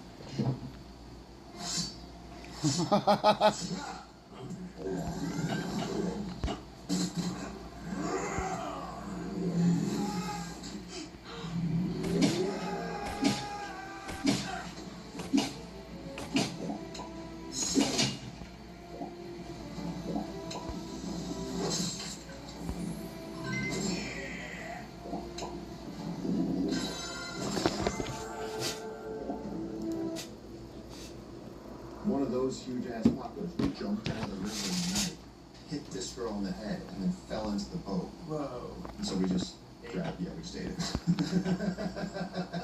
But I mean, that paco was in the middle of the Amazon at night, just jumping around, enjoying itself, and it just jumped in the wrong boat. Wow. But a 2-foot fish flying through the air. And that's your favorite thing to eat? Absolutely. What That. else is really good to eat? There's these little cup mushrooms that are really good. You fry them up with that paco. That's now you're talking good. My friend Roy is a chef. He's really he's one of the jungle. He's the president of Jungle Keepers right now. He's a local guy, and he focuses on Amazonian cuisine. And so he goes and picks all the right flowers and funguses, and he'll take Paco and then he'll flavor it with a type of orchid thing, and like all of a sudden you have this amazing food. And like Lima, they have, you know, Peru's become this amazing place for food. Peru, great food. Wow. He does the jungle version. Wow. So it's not like nasty monkey soup. It's turtle. It's the curated, you know, 5-star version of jungle cuisine. So that's number one. Paco's number 1, 100%. I mean, even Ray Crocodile. I think I tried alligator once, but it didn't even leave an impression on me. I haven't really. Also, I feel like they're my friends. Really? Yeah. How's it? I like them. Just because they're cool? Well, I mean, I work with them a lot. I'm always catching caiman. I always see them on the side of the river. You know, nobody's serving me. If they were serving me caiman, then it would be just like the monkey, where it's like, oh, I gotta eat it. But Right. nobody's serving me caiman. So I'm that's not- not a staple of their diet. No. In the north, in Iquitos, they eat a lot more caiman, so you don't see caiman. There's a caiman on every beach. There's jabiru storks. There's koi herons. There's just macaws everywhere. There's just so much life. It's Avatar. It's just pulsing life. It's incredible. Did you find that video of Usually it's like not online. I'm sure part of the episode, not a video of it. I don't want to deal with them. Yeah, I think they eat them too.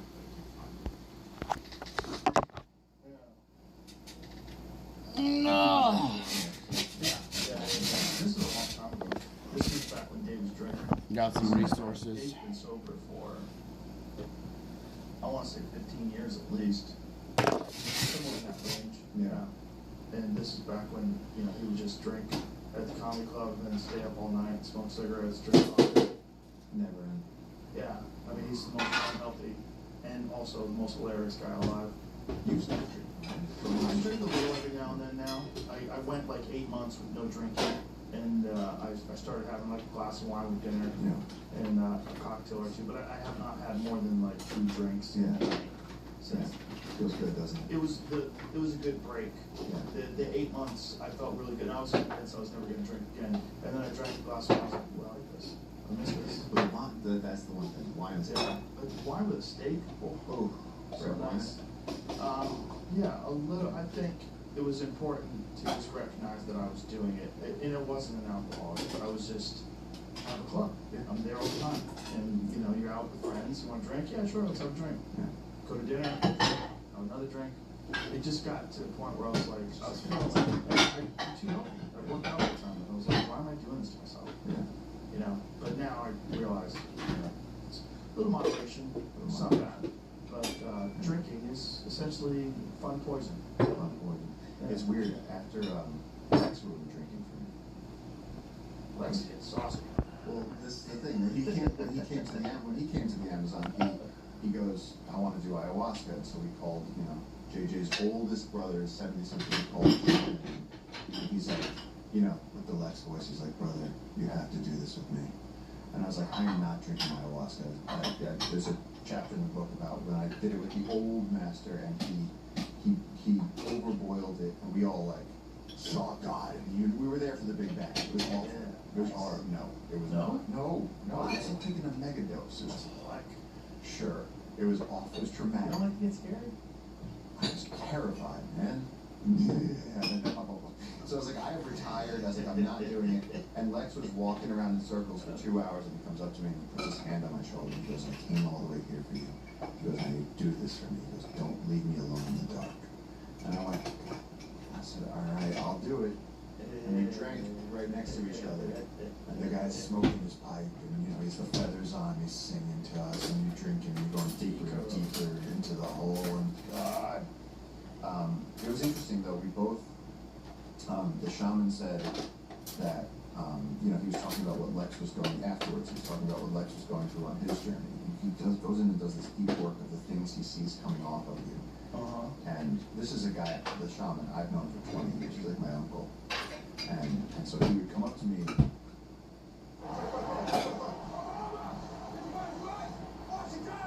Emptying my dishwasher.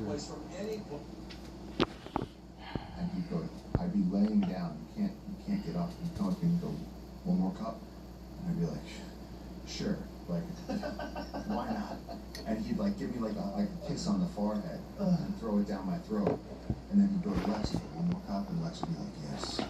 And then, give it to Lex, and he said that he wasn't worried about my spirit. He said I was there to protect Lex.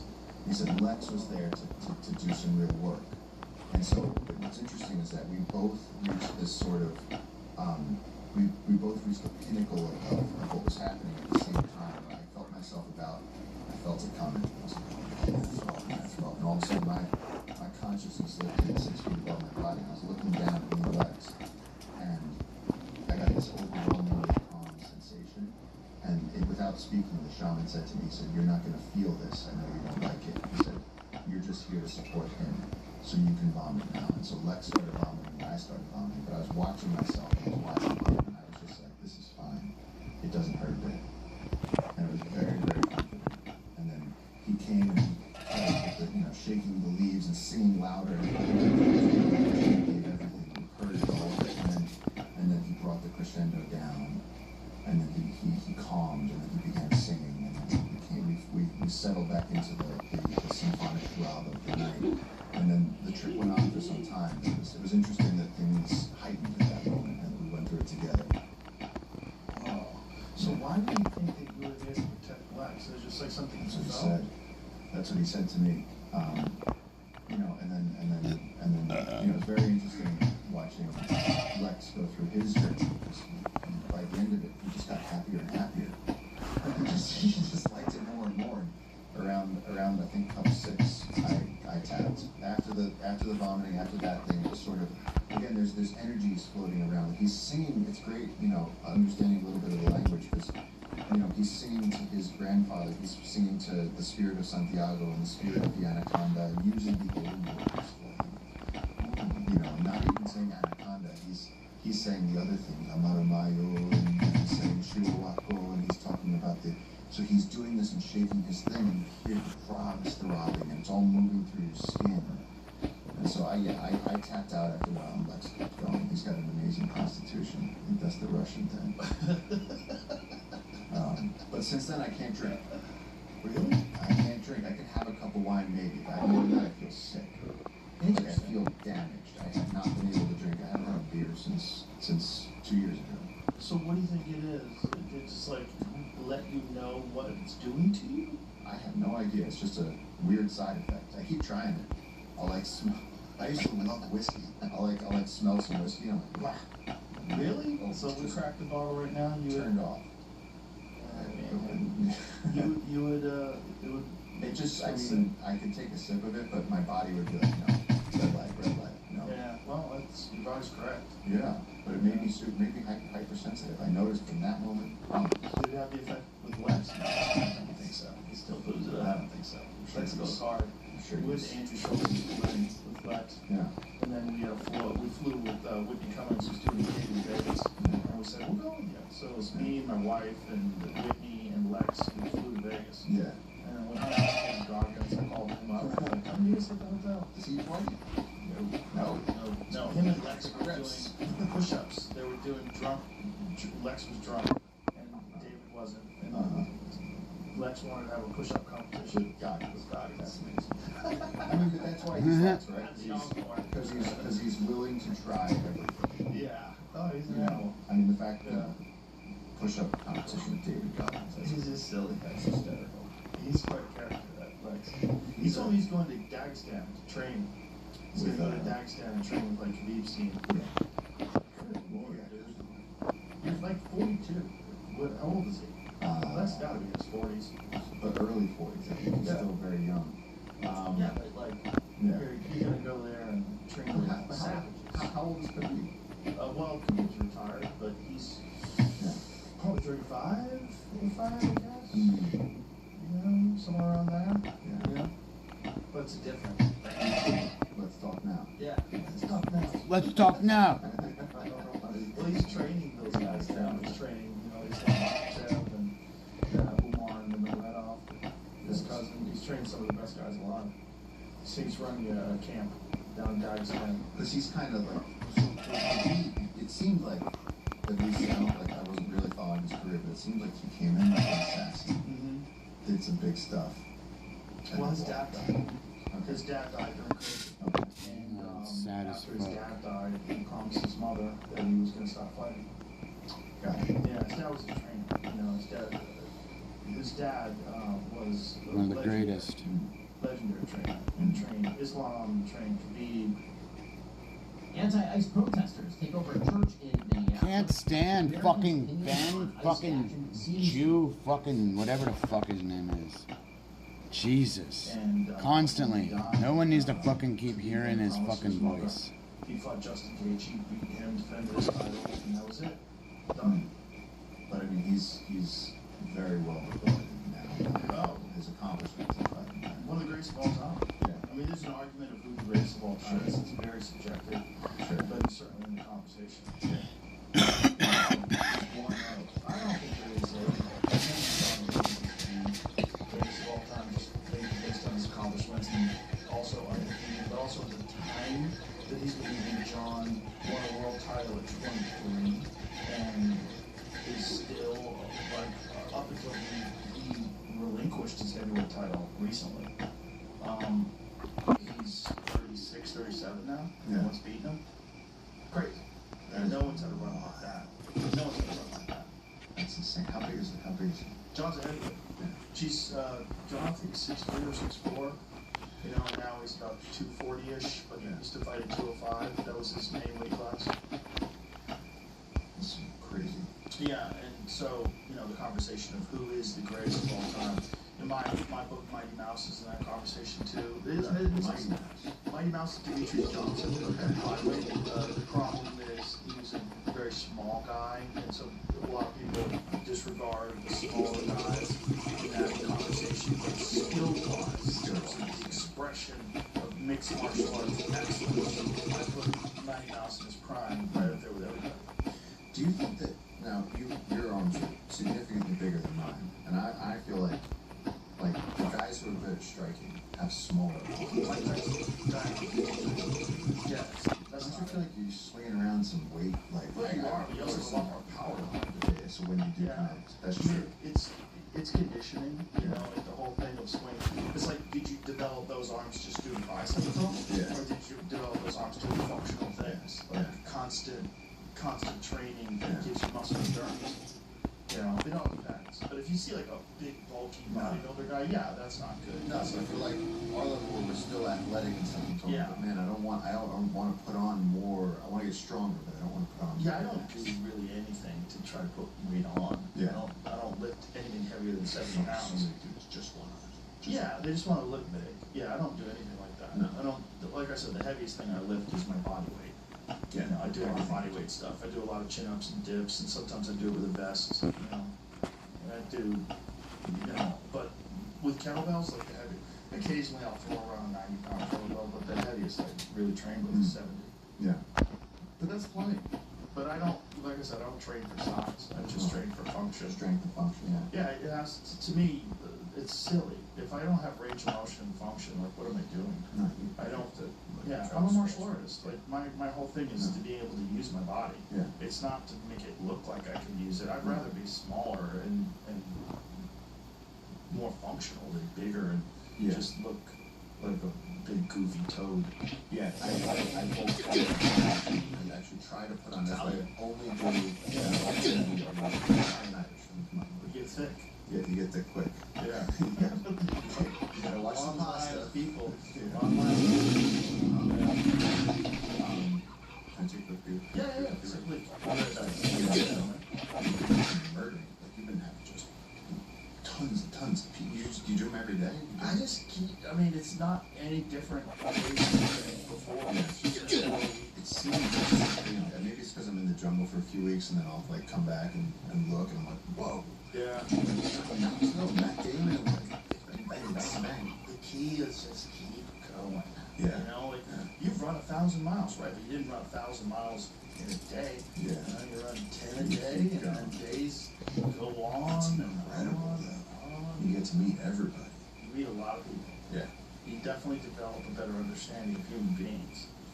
Because, you know, you're limited by the amount of human beings you interact with, your scope, your understanding of people. the more you can talk to, the more different people, the more you get a different sense. And Yeah, but you're in a very unique, and again, I always go back to the bee lady. Remember that? She relocates the bees. She's cool. Yeah, and then you have people like Knoxville on, and you guys are talking. I just heard you guys talking about when he got hit by the bull. I was always wondering if that was real. And then I remember the first time I came in here, I was asking you and Jamie. I was going, the one question was the David Blaine thing, because he had you shove that thing through. I was like, I shoved it through. Yeah, that was real. I was going, come on, that can't be. Nope, that was real. Yeah. Nope, that was real. I did it once and hit a nerve. And you had to restart it, right? Yeah, you back out, shove it right through. But it's not a trick, you know, it's just pain. Like, I could do that. If I wanted to do that, I could do that. I could shove the needles from my arm. Yeah, do you want it? I don't want to do that. Yeah. I don't understand why I would want to do that. And I feel like that's a little bit of what Knoxville was saying. He was like, look, I got a response. He was like, this is what I started doing. Yeah. You know, it's like, one way or the other, how you're going to get the attention. I mean, that's what brought him to the dance, is just getting hurt all the time. But when he told me he had been knocked unconscious 16 times, and then the last one, that's really bad. And then the last one was the bull one, that he landed on his head, and he was depressed for months, and had been on medication. I am very averse to head injuries, which is kind of hypocritical, because I'm a...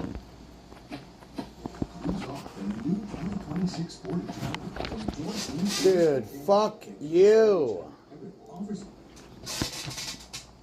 combat sports commentator, you know, it's weird. And I've also been hit in the head a bunch of times. But I just think it's really fucking bad for you overall. I stopped sparring when I was in my late 20s, really, kickboxing sparring. Yeah. And then I did a little bit when I was supposed to fight Wesley Snipes, so I went back and started sparring again. Did you fight Wesley Snipes? Wesley Snipes was, I was in my mid-30s, and it was like, this is the last chance I get to do something like this. Yeah. And then I got contacted by Campbell McLaren, who was one of the producers of the early UFC. He's like, this is going to sound crazy. But Wesley, he was in tax problems. He wound up going to jail for tax evasion. Apparently he had some crazy guy who was telling him, you don't have to pay taxes. You know, there's those guys. Sorry you're going through that shit. Sovereign citizens? Is that what they call them?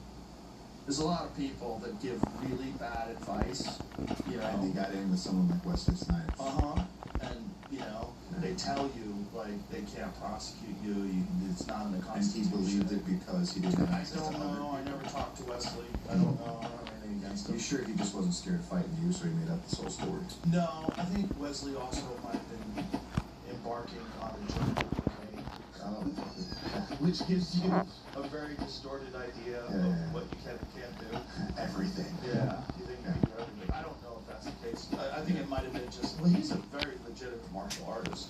I mean, Wesley, if you look at his, like, skills, like, from the movie Blade, like, he's a really good martial artist. He knows how to play. Yeah, you kind of have to be to do those movies. Right? Yeah. Yeah. But my thought was just, I'm going to grab him and choke the life out of him. Like, that's going to stop him. Yeah. Like, also, I know how to stand up. Like, I was a kickboxer. That would have been awesome if you could fight one person dead or alive. Full fight.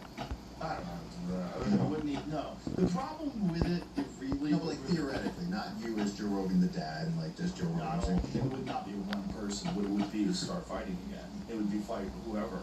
The whole thing would be competing. But I'm saying 58, that's not going to happen right now. I'm saying like Wesley Snipes, it's like you say like, oh, I want to fight. Well, I just thought it would be an adventure. Yeah. And I trained for like 6 months. I was training with Rob Kamen, who was a legendary kickboxing, a Dutch kickboxing champion. So he was my kickboxing coach. And so I was training with him in the mornings, and I was training jiu-jitsu at night. It was hard. It was really hard. I was doing it for 6 months. I was training. It was really brutal, and I was so tired. I was tired all the time. And that's where you got those leg kicks that you were teaching with George St. Pierre. Nah, I really learned how to do that when I was a kid. Now, my question is, now he's such a legendary MMA guy. Like, did he not have... Well, I was a Taekwondo specialist, and I was multiple time state champion Taekwondo, and I won a bunch of national tournaments. I was really good. I was really good at Taekwondo. Like, I fought at a very high level, and I have a lot of really good instruction that I got from. I got very lucky. and I stumbled upon a school in Boston called the J. Hun Kim Taekwondo Institute. Just randomly walked in the door one day, and it turned out to be one of the best Taekwondo schools in the world. And so I had trained with some of the very best people in the world, just by fortune. And I was physically gifted. I was very lucky in a lot of ways. I had a lot of natural power. And I learned technique, and which is the most important thing, like perfect technique. And so when it was funny, it was because it came about because of John Donner. I had a conversation with John Donner, who was George's jiu-jitsu coach, who's maybe the greatest martial arts coach in the world, maybe of all time. Really, legitimately, a brilliant man. He was a philosophy major from Columbia who I think he was a professor for a bit, but then he got obsessed with jiu-jitsu and was just teaching jiu-jitsu and training jiu-jitsu and sleeping on the mats and like literally teaching all day, training all day and sleeping on the mats. So, but a brilliant man. And we were having dinner one night, and he's like, George needs some help with the finer points of the spinning back kick. Do you know anyone who can help him? And I said, this is gonna sound crazy. I go, but I have like the best spinning back kick you're ever gonna see in your fucking life. I go, I know it sounds crazy because I'm a comedian. I go, find a bag, I can show you. I can show you what I can do. And then there's a video of me. Oh, I saw it. Okay, it was me. The sound is. Oh, I saw it. This is where we're at Legends. Legends Whack. MMA in LA, Whack to whack. where I trained. It was where Eddie Bravo had 10th Planet Jiu-Jitsu. And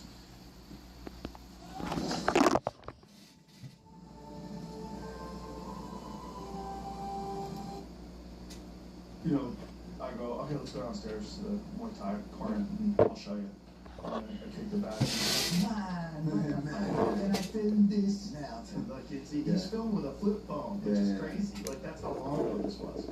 This is crazy. It was probably 2005 or something that I had hair, and it was funny because it was like this thing. It's like because I don't do it. It was even back then. It wasn't like I was training in kickboxing. I wasn't training in Taekwondo.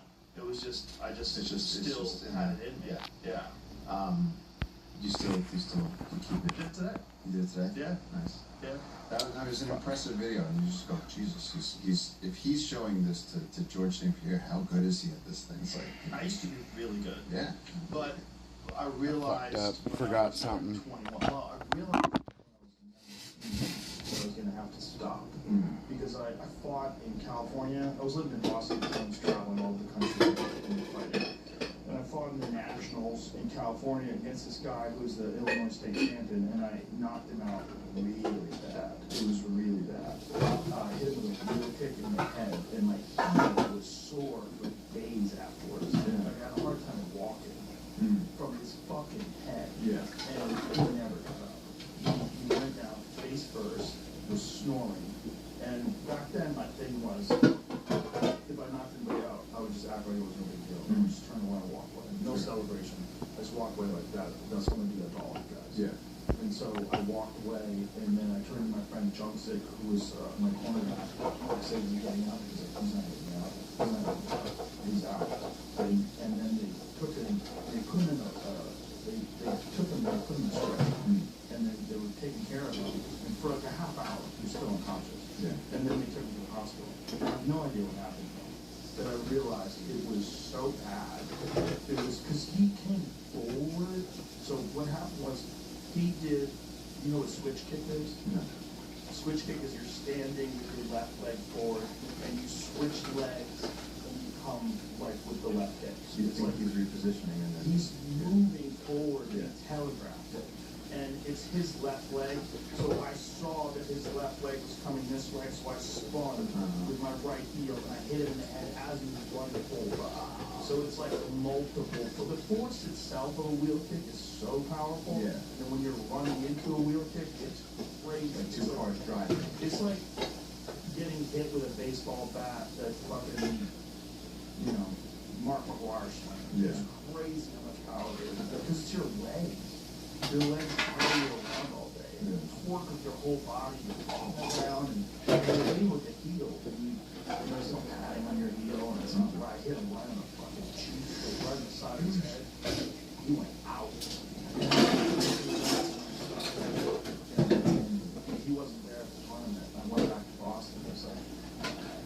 I heard you had a really good knockout. And I said, yeah. I said, it was scary. So I thought he was dead. Sometimes they die. And then he walked away from me. I was like, fuck, man. Sometimes they die. I'm like, that's me. I'm like, and I had no health insurance. I was 19. I was broke. I was training I wanted to be on the Olympic team. Yeah. 2 years from now. And I lost a lot of my steam at that moment. Because I was like, what am I doing? I'm fighting for free. Yeah. I don't have any money. I have no insurance. And I'm doing this thing. And I knew back then I was getting some brain damage for sure. Yeah. And then I started kickboxing. Like right after that, and then I really kind of lost my feeling for Taekwondo because I really was so limited.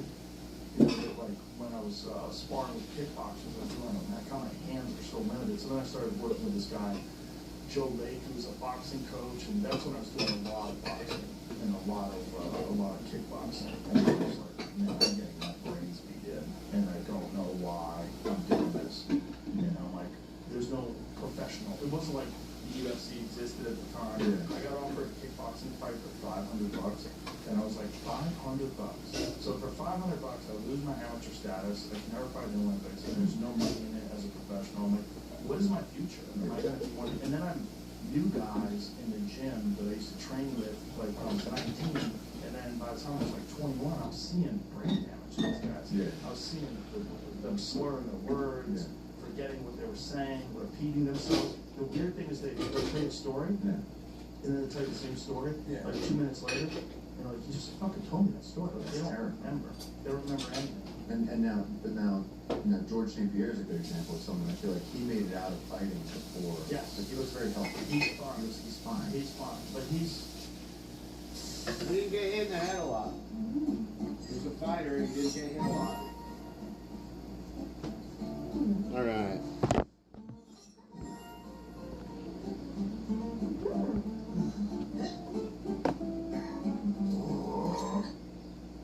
You know, he's a very intelligent guy. He also does a lot of things to keep his mind very active. He plays chess. Yeah.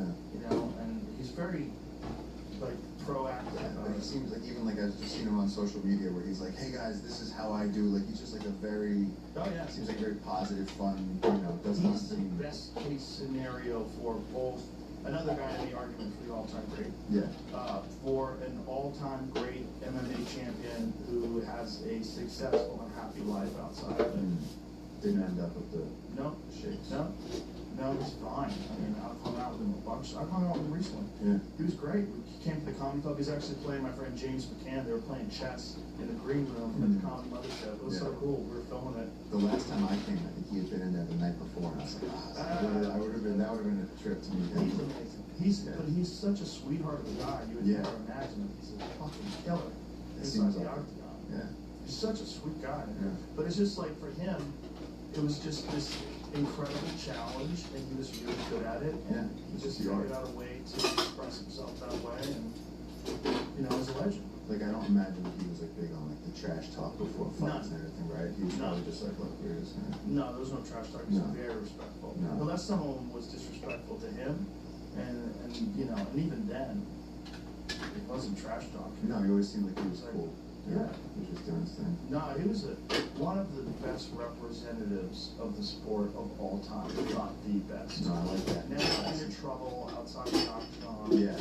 Was never drunk driving or beating people up. And, you know, just a great guy. And I would have to tell people who he is. Like he was like, who's your friend? I was like, what do you think he does? Yeah. What do you think my friend does? Yeah. And like, I don't know, he seems cool. It's How like, big is he? he's one of the, he's about 5'9", 5'10", maybe. Sure. And now he probably weighs 180 pounds, 185 pounds maybe. Fought at 170. You know, he's not like a scary looking person. I'm like, that's one of the greatest fighters that's ever walked the face of the earth. I'm like, no way. I'm like, yeah. I mean, he's like, hey, how you doing, man? What's going on? Like, He's like jovial. Yeah, he's a sweetheart. He's not trying to intimidate. Like, you know, he looks like he's, you know. He's really smart. I mean, he's always like watching documentaries and reading books. Yeah. He's fascinated by ancient history and dinosaurs. He's really into aliens. Dinosaurs. No, it's just crazy. I mean, you got into this. Alright, wash my You ever had dishes. Jane Goodall here? No, I did not, unfortunately. I And wanted to make that I wanted happen. to, and I wanted, she's gone, right? She just died. I wanted to Just talk to her lost about Bigfoot, because she was convinced that Bigfoot was real. What? Yeah, She was convinced. yeah, she did this interview. She said she's certain of it. Yeah, we'll find her. Jimmy's. Not that I don't believe you, but I just don't find Jane Goodall. I know. I was stunned. I was like, what? And this is by the time I had been convinced that Bigfoot was fake. Yeah, I'm not. But this is the camp. There was an animal.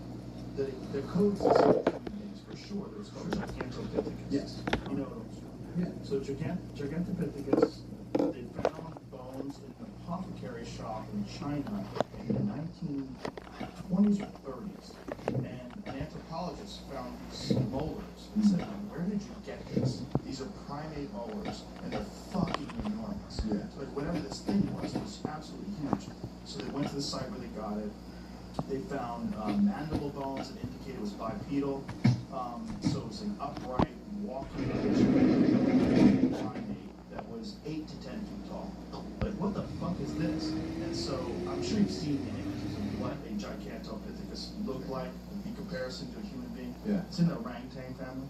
And so that thing existed, and also existed in Asia, right? So you look at the Bering Strait, and you look at the Bering Land Bridge that we know existed during the Ice Age. And so we know that humans migrated from Siberia into North America. We know that for a fact. You know one of the reasons we know that for a fact? Because Mormons were convinced that Native Americans were part of the lost tribe of Israel. Yeah. So some rich Mormon guy did a DNA test on Native Americans and found out that they emanated from Siberia. Yeah. And so it was incorrect. So humans there, why wouldn't other animals? Sure. We know they did. We know short-faced bear, a bunch of different animals. They find their bones in Alaska, and they know that they probably made their way down through North America. It just makes logical sense that if you have a variety of different megafauna, that probably one of those primates, or a bunch of those primates, lived in the Pacific Northwest, which is the area where they would be, right? And then you have incredibly dense forest, right? Yeah. So Jane Goodall won't rule out the existence of find the video where she says, I'm convinced. Yeah, she was talking. Oh, no, okay, just find it, because it exists. Don't. I can't. I'm comfortable with videos. No. Go to video. Dude, she would have been awesome. You should. I'm so sad. Get all on how Bigfoot might be real. That's it right there. Put the headphones on. That's what that's. Headphones. Here we go. I climbed into the hills. Oh, there's Jane.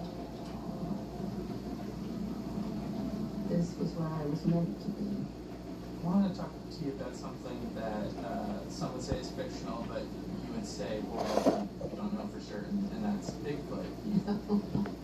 Everybody knows. I'm romantic. I would like Bigfoot to exist. I've met people who swear they've seen Bigfoot.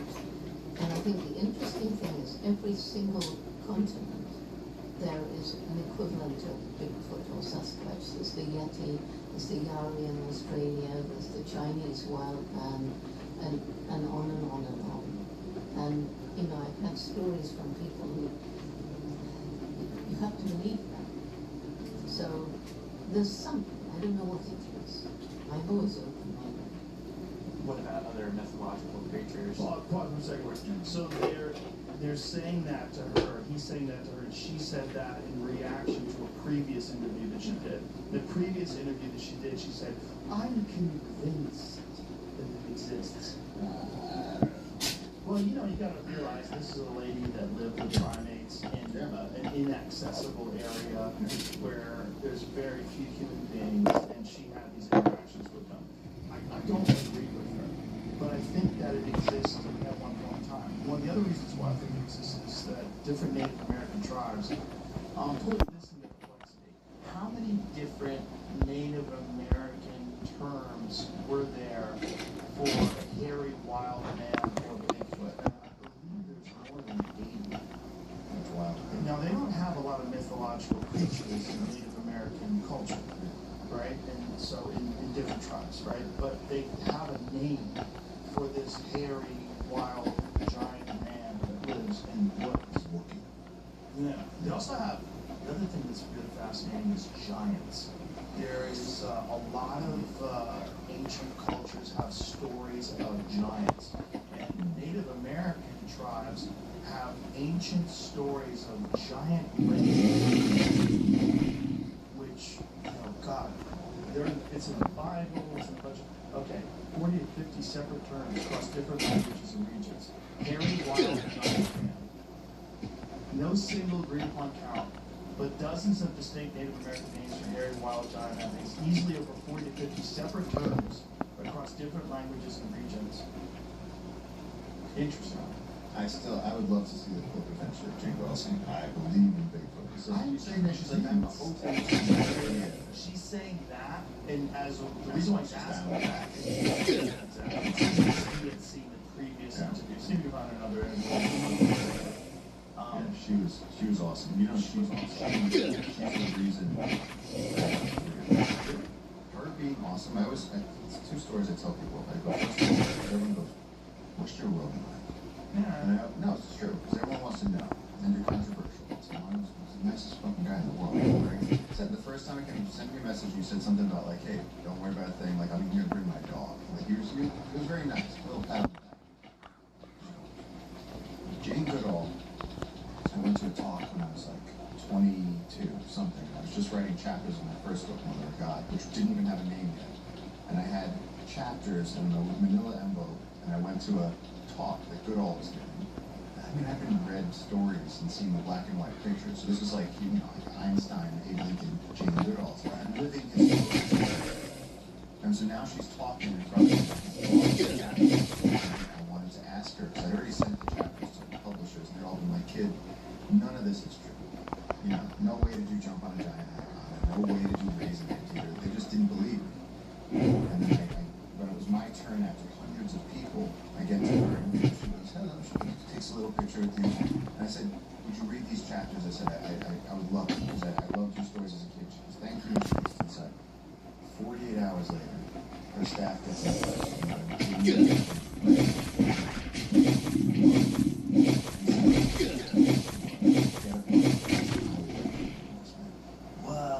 She waved her magical wand in my direction and gave me a career. That's so cool. And what's really great is that earlier this year I emailed her, and it was because this book was coming out, and I said it would be amazing to have. I mean, I said at this point, no one's the conservation, the voice of Mother. That's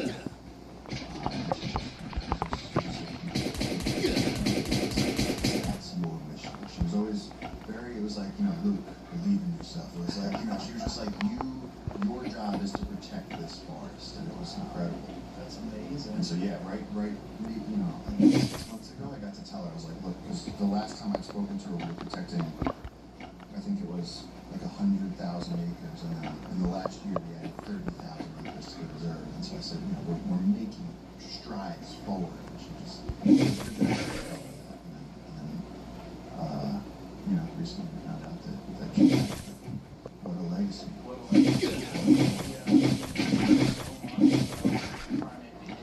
Fuck. We don't know so much about. I mean, man, the toolmaker for her, who said there's human equals tools, and now we know that capture monkeys use rocks, otters use rocks.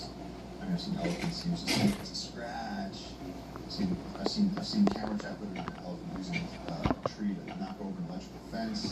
Like, animals use tools. Oh, But yeah. she was the first one. I mean, she went out there. She was 20-something years old, in the middle of Africa, blonde girl, and then spent the whole rest of her life. The lesson that I take away from that is that even as famous as she was traveling 300 days a year. I mean, she'd been, an island for decades, and that she still took the time to actually read something that some kid handed to her. That's unfathomable grace to do that. And then, literally, if that didn't happen, I never would have published Mother of God. I never would have started jungle keepers. I never would have been protecting the rainforest. She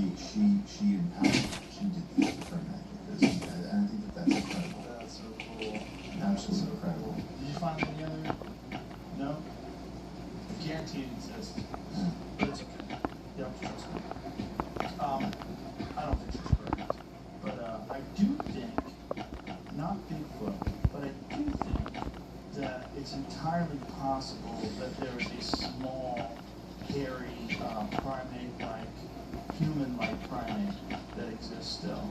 That's like behind the hominid forest. Yeah. You know, there's the thing called the Orang Pendek. Have you heard that? No. The Orang Pendek, Yeah. I think Indonesia, perhaps Vietnam. There's a bunch of places that have Tiny this people. creature that gets sighted on multiple occasions, and they used to think of this like just silly legend, but now because of the discovery, which was it in the 90s that they discovered the Hobbit people in the island of Flores? Something like that, right? Florensins. Yeah, And those are Homo floriensis. Those are real. Yeah, they're both. very real. It was a very small, like hobbit-like creature Yeah.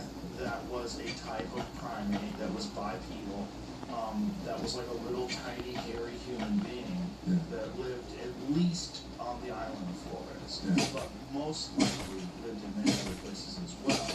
And there's a possibility that it still exists, and it's not me saying this. It's like some actual anthropologists believe that this thing might still be alive because you're dealing with incredibly small populations. Or, I mean, they're so small that like unlike the They're not Amazon, that it's small. gigantic. Like how big They're their population? incredibly dense forests, And and they're no just, one's just going down out to there. bushes.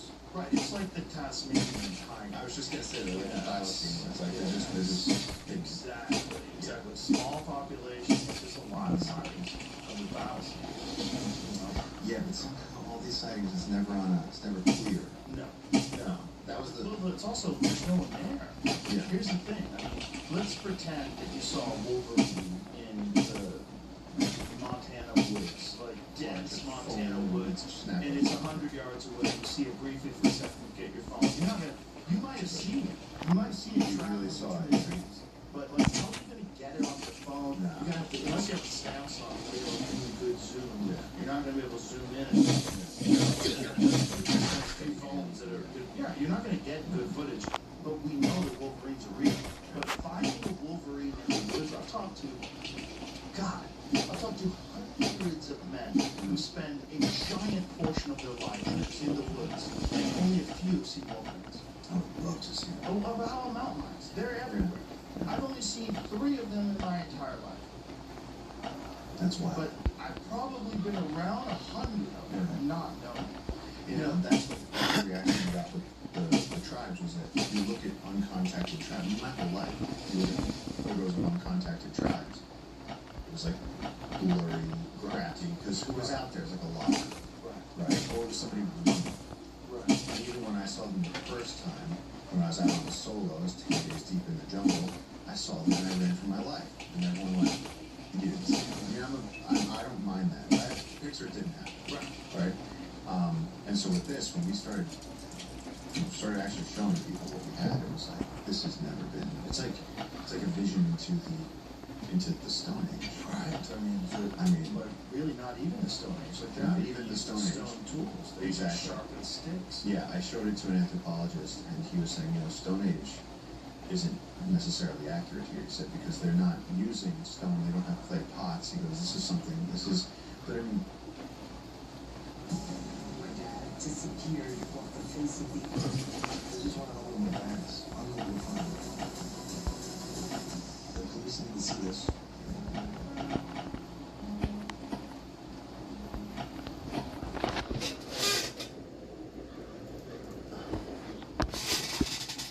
then think about it, it's actually like a time machine, because we're standing across the river, we're talking to these people, it's like, you guys are a couple thousand years back.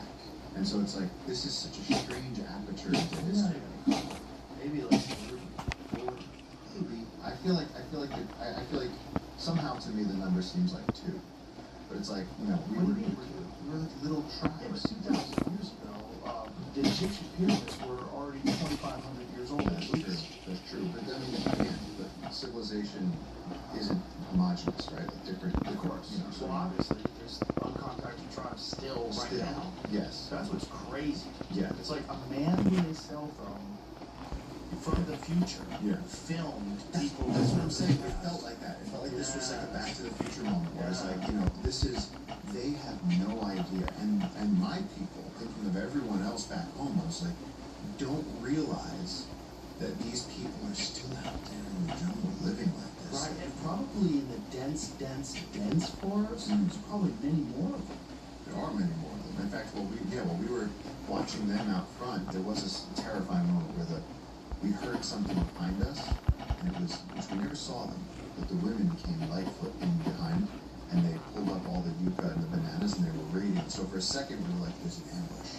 And everyone was like turning the shotguns away from the river, and they were like, we thought there was going to be arrows flying. So like, my guy Ignacio grabbed me and like put me down, and we were hiding behind trees waiting for it. And it was, no, they're just stealing all of the fruit and all of the crops, and they just raided our whole village. Wow. But I really did feel like, you know, you go, imagine what it would be like to go back and see the Comanches, watch them riding across the plains after the buffalo. It's like, we can't. But in this case, they were right there. And now, like these videos are going out across the world. It's like, look, we're trying to explain to people. You know, first of all, there's a lot of those, you know exactly what kind of great people are. Like, leave them alone. And it's like, literally, people trying to make sure that they get left alone. But that's our Yeah, job. you gotta know those folks. Yeah. Especially you're not the type of person that's interfering with their life at all. No. And And they by came giving to them the us. bananas, you're literally helping them. Well, and again, I was a witness. Right. That was happening between the tribes and the tribes. Right. And so, but you know, for all the indigenous cultures that have been destroyed in the last few centuries, we can do it right for once. We can actually respect these people. If they want to come out, they can come out. If they want to adapt, they can.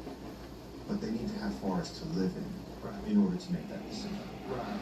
And so that's what it's like. How is making informed decisions? How can they adapt? Well, I think it would be very slow. Yeah, it's so crazy. I think it would be slow. I think it would be a few more banana exchanges, maybe without the arrow shot afterwards. And then maybe it starts to be like, okay, maybe the communities teach them about bananas. Maybe they don't want to come to Right. You know, maybe they want to come to berries because it'll at least help. You know, and they want to keep it to themselves. Maybe. But I mean, other than them, the thought of the most uncontacted people is North Sentinel Island. Yeah. And North Sentinel Island, the interesting part of that is one of the reasons why they're so distrustful of people is because they had been contacted in the 1800s. Yeah, by a fucking pervert. There was a guy named Commander Maurice Vidal Portman, who was a explorer / and the reason why I say that is like this guy had like weird journal logs. Like his testing size of his egg. Dressed them up like Roman soldiers and take pictures of them. They kidnapped and flew them up and they gave a bunch of people the flu and a bunch of people died. So they had this immense distrust for people because of this guy and his explorations onto that island. That island and other islands like it. So they don't have a written language, right? These people, there's no evidence they have fire. So there's this story of this, because they think it's incredibly wet environment. So the stories that they probably have these oral traditions of these white people that come and fuck up everything. So when someone shows up on a boat, like there's been a few instances where people are killed, obviously that missionary a few years back, but not just him. There's a boat that sank there. So it washed ashore and sank, and they were headed to go kill those people when they were rescued. And now we've spotted them. People have spotted them with metal. And they believe the metal they got was salvaged from the boat. So they got pieces of metal. Yeah, so this is the boat that shipwrecked. In 1981, a cargo ship named Primrose ran aground on the coral reef surrounding North Sentinel. The crew radioed for assistance and settled for a long wait, but in the morning they saw 50 men with bows on the beach building makeshift boats, swim out to them and fuck them up. Yeah, I mean, they have a severe distrust, obviously, of people. So I was on the Andaman Islands, which is right next to these. That guy, respectable lawyer on Twitter, he's the one I got the information from. He documented a whole story of, if you scroll all the way up, we'll talk about that guy, Maurice Vidal. See, look how he dressed. That's not so that fucking crazy. And look at him. He looks like a person. So he's hanging out with you. Look at him. The way he's dressed. Wonderful testicles. Yeah. So that's the dude. To raise the change, we focus on making the most prickly chicken finger meals. Getting them right.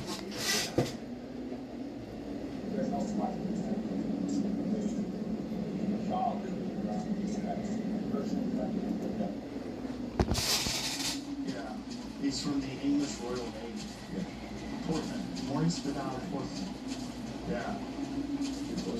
Look at these guys fucking throw. Those guys been doing some sit-ups. Well, they're out there hustling. I went to the Andaman Islands, which is right out there. That's where he originally landed. Yeah, and if you want to feel like you fell off the face of the earth, you go to the Andaman Islands. First of all, beautiful. You can only, I think, if you still like this, you can only get there from the Indian city of Chennai or Calcutta because it's an Indian territory. They live if you can travel there. And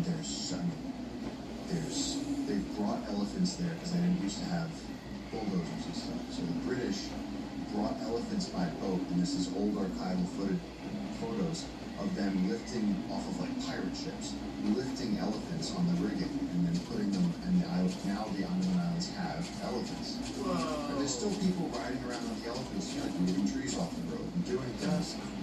But when you go from one place to the other place, exactly what you said, because they don't want human safaris, because they want to protect these indigenous people, you have to go with a police escort to cross the island, because you have to go through and then the police watch you like a hawk, and I take a picture of everything. I take 300 pictures a day on my phone. And see if you can see the elephants being lifted off of ships. It's yeah. I mean, but this is elephants moving logs happens all the time. But there's literally a picture of the elephants up on the bridge. Wow. And but man, you drive through areas where there's just these tiny little people with bows and arrows, and they're still out there. I got to go swimming with an elephant there, man. Wow. That's so dope. Look at the elephant swimming. How cool is that? Yeah. Wow. That's fun. There you go. Whoa, Look at that. That's them nuts. lifting the Elephant's probably elephants. like, what the fuck am I doing in the air? Yeah, look at that. That's a blindfold. No, he's not blindfolded. That's just painted. You know, they probably should have. But Yeah, back then, elephants. Boy, it takes so much for an elephant to freak out and fucking kill people. There's a horrible video of this guy's abusing an elephant. Like he's a trainer, and he's like, keeps rocking an elephant, and the elephant goes, that's enough. Yeah. And just stomps him into a pancake. yeah, or that video I sent you of the tiger, the tiger. Which one? That's where the tiger mauls the guy, and you're like, that's terrible. He kills him, and then the second shot is they show the guy, and he's still alive, but he's got slashes down to his skull. Just dumb. I mean, these animals are just pushing. Yeah. Especially not an elephant. Well, human beings just want to fuck with everything. That's part of why we're on every fucking square inch of the earth, practically. We want to fuck with everything. You know, we're the weirdest animal ever, because we're on every fucking continent. We're everywhere. There's not another animal like us. No. And, you know, all of us can travel. Except for cockroaches and parasites. And just spread out all over the world. Yeah. As soon as we figured out how to float. As soon as we figured out how to float. Wear warm clothes. We just kept moving. And now we're going to figure out how to not destroy the systems that keep us alive. Right. And now we're talking about doing the same thing on other planets. We're talking about it, but way before we start worrying about other planets, I want to make sure that this planet works. I mean, I'm so it drives me crazy how quickly everyone's gone. I just when I come back to society, so quickly we're like, it's on people's minds. They're talking about this stuff. I mean, guys, the ocean is filled with trash. Like the Amazon is burning. Like, can we just fix this? And there's areas where we have. And you know this, like the rolls back to Yellowstone. New York's waters are getting cleaner. The hookbacks are coming back. But everyone's so. I mean, we haven't actually. When we get to Mars, talk about it all. But it's like, I just feel like we are so overwhelmed with serious problems here, and the last chance in history to fix those problems. Right. So it's an amazing opportunity. And I feel like people are so like this modern nothingness that people feel, where it's like, oh, it's the end of times. And it's like, dude, this is the most exciting time. You can fly everywhere, you got information at your fingertips. There's more people than ever before working to make good in the world, to help people, to save animals, to restore ecosystems. And it's like, so I get confused when I come back from what I feel is like battle. And I'm on this mission for 20 years to do this one thing. And people are like, I'm just scrambled and delirious. And I'm like, go outside. Yeah, get off your phone. Put your phone down, go to the mountains. That John Muir thing, I'm, to the mountains are calling and I must go. Like, go. Close your phone, go touch grass for a while. Actually, that was one of the favorite. I forget what I posted a video of this huge anaconda around me, crawled in her head. It was a 20-foot anaconda.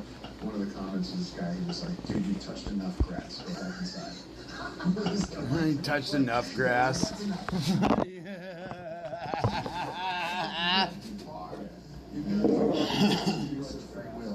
What is fascinating to me when people were trying to save things, and by saving things, they don't realize that they're actually fucking things that are far worse than they're saving them. Well, there's a good example. I think it's the Mojave Desert, where they just now, California, in all their infinite wisdom, decided to build this immense solar farm out in the desert. I'll say it's so crazy. So they decided to build this immense solar farm. It turns out this solar farm, because it's got mirrors that like point towards these solar panels, that it's incinerating 6,000 birds a year. Yeah. Incinerating 6,000 birds a fucking year. Which is like, what does that even mean? Like, how is that even Your box is part of the specifically. The box that raises the barn. Grass-fed beef, pasture-raised chicken. A fucking death ray. God, I know I saved it. Where did I save it? Oh, you got it? It's okay. Pull up any of the articles. But, I mean, when you look at it, it heats up to 1,000 fucking degrees. The Mojave Desert. Yeah. Well, they just shut it down. So it's concentrated sunlight. Solar power towers use mirrors to focus sunlight into a receiver, creating extremely high temperature. The problem is they're fucking killing birds like a motherfucker. Just like those farms. Those things are like the life of the earth. When you drive to South Texas, buddy of mine has a ranch down there. Look at that. Mojave Desert solar plant kills 6,000 birds a year. I think That's in 2016. They just recently shut it down. They've spent billions on this fucking thing, and it's not generating nearly the amount of solar power to do the whole thing. It turns birds into fucking fireballs. But when you drive down to South Texas, they have these. That's what it looks like. Oh, crazy. Look at that. Isn't that nuts? Yeah, we gotta stop spreading out. We're so stupid. We gotta stop So spreading that's like, who said that's a good idea? And counterintuitively, nuclear power is like the best fucking environment. Yeah. Which is, people think, no, 3 Mile Island, no. They gotta just, they just call it something else. If you just rebrand it. Well, they just have to realize that the old, like the Fukushima plants, that they fucked the whole area up forever. Those are old. That's a plant that they would lock in the 1970s. Like the new technology, you can have solar power and nuclear power, and it's clean. But I think people are scared of the word nuclear. I'm saying if you came out and you called it like a something plant, We gotta get over it. We gotta get over that hump, But that's it's just human beings. But there's this constant battle, right? There's a battle of good and evil. Yes, there is. And there's also a battle of ignorance and information. And it goes back and forth. And the only way to educate people is sometimes you have these brave people that are responding to this intense amount of ignorance, and they have to go out there and say, no, that's not it, it's this. And there's this huge societal narrative, this huge cultural narrative that they have to fight against. Which is almost impossible to do. Right. When you realize there's something that everybody has wrong. Right. Or you realize that there's something that the amount, because you gotta get the message to everybody. Right. How do you do that? Right. Then you gotta make them care about it. Right. I mean, it's wild too. But that's us. That's the battle. There's always this I think you need those things in order for us to push progress. You need something to fight against. Like, think about where you would be if you didn't have this thing to push it against. Like it's not that the thing is good, but it is bad, but it creates good people that push against it. And this is the constant battle of the human spirit. We're always engaged in this battle of right wrongs and to figure things out and to make things better that are bad. And then to realize that, oh, we're making it way worse, someone has to come along and course correct. Yeah. And then, it's usually a few brave people that are pushing back against this tidal wave of negativity and ignorance. The tidal wave of negativity is wild. The grief is just it's like a poison peddled by the darkness. It's like they want you sad, disoriented. I just feel like so many people now when I come back and downtrodden by just the buzz of the news. Yeah. Like, listen, like choose something that you care about and work on it. Yeah. Even if you want to see the world. And it's like I'm in this unique position because I'm contacted now all day long by people that want to help us protect the rainforest, of people who want to use that blueprint to do it somewhere else. And we're on the cusp of doing this. So I'm surrounded by, I get a lot of positive people with innovations, people with ideas, people. Come the fuck on already. And says, oh, why can't the billionaires? And it's like, we get people who have money and they come in and they're like, I'll help you get that piece of land. That'll be protected. I get all the time people go, the world's going to shit, and I'm like, the world's amazing. People are helping. Yeah. And it's like, it seems so much good.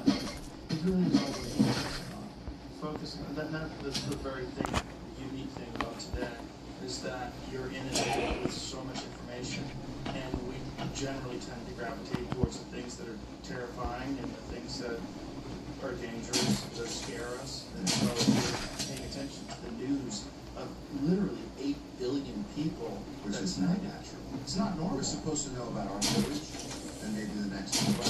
So like, that's one thing I had a friend, did you hear about the flood that happened in Bangladesh?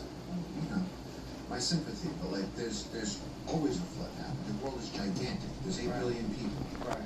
And so like, the Farmer's Dog Fund did. How many fucking commercials are they gonna fucking play? Fuck your farmer's dog. Fuck all that shit. There's so much you can pay attention to. But if you have a phone, all the bad stuff.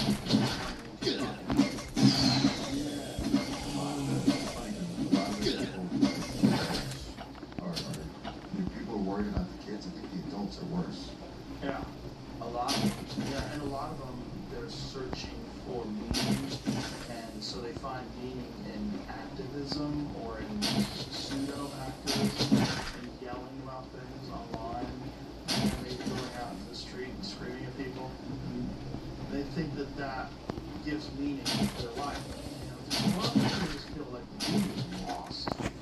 And this strange concrete culture, concrete and electronic culture that we've created, it doesn't give you the fulfillment that the natural world does. I mean, I'm sure it's one of the draws that you have to the jungle, is that living out there in nature is wildly fulfilling because it's normal. It's like it fills in all the slots that you have evolved to have, like as a human being. We've always lived in coordination with nature up until fairly recently. If human beings have been alive in this form for 500,000 years, how long have we been in cities?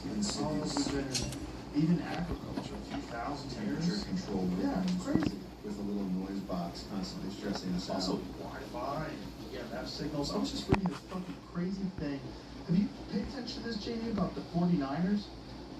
About San Francisco? Isn't that fucking nuts? Do they think it's real? So there's a disproportionate amount of severe catastrophic injuries that come out of San Francisco, and their training facility is right outside this power station. Yeah.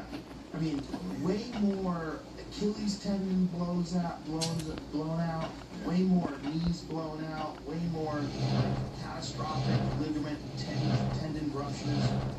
And they've been talking about it since the players started talking about it like 2012.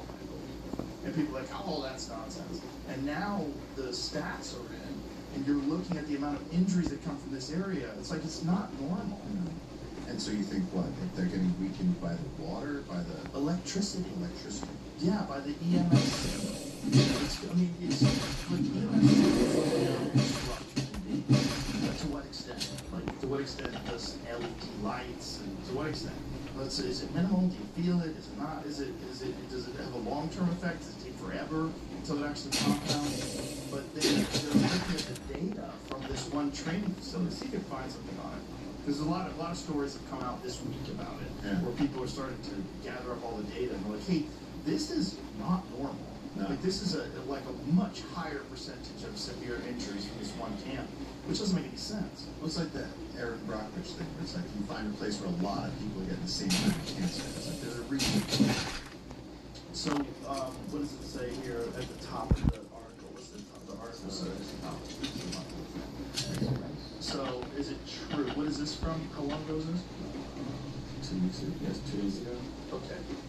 The injury conspiracy theory, and is it true? So, what is this? This is USA Today.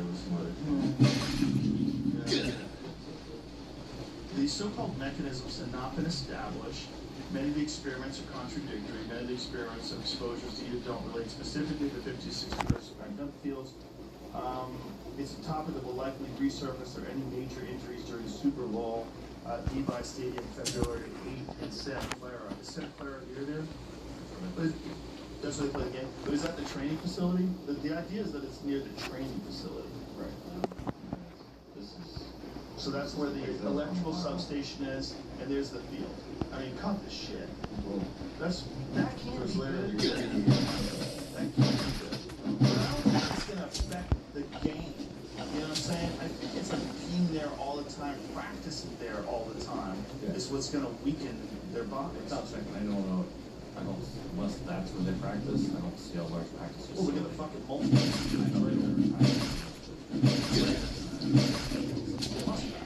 It could be. This could just be a park. That's why I gotta look up where they practice. Right.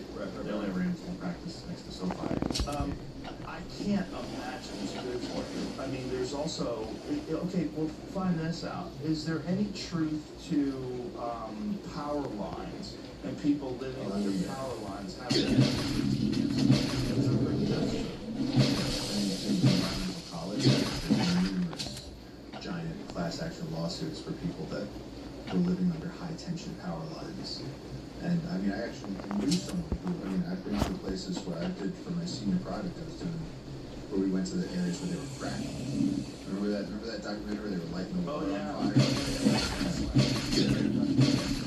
And those people were screaming because they're trying to get the attention to say this is not good. Of course, the companies come in and they go, we'll give you $2 million if you go to drill on your land. And these are people that just need the money. Right. And then a few years later, all of their kids have cancer. So we put it into our sponsor. There's a limited evidence, a small increase in childhood leukemia with very close high voltage power lines, but overall the link is weak. Take the next step in treating your moderate to severe ulcerative colitis with Entyvio, the only gut-focused treatment for UC that helps block inflammation in the gut and works right for you.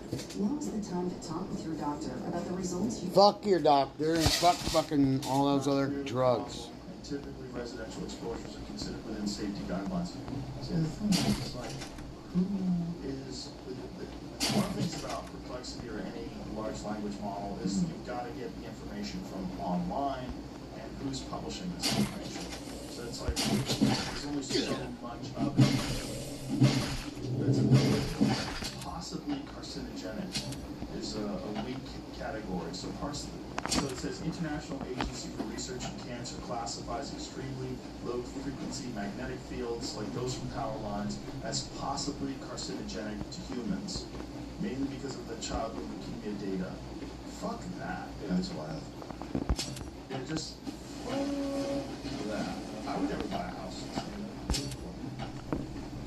It's a mold we got. Yeah, this is John Reese from Alaska. That's that guy. Yeah. That's incredible. Yeah, actually, no, this one is from Colossus. So that's a company that's bringing the million out back. This is from my buddy John. That's that's cool. Yeah, that's a tooth. That's cool. That's how many of them they have that they can. That they're just starting to make it into art. Yeah.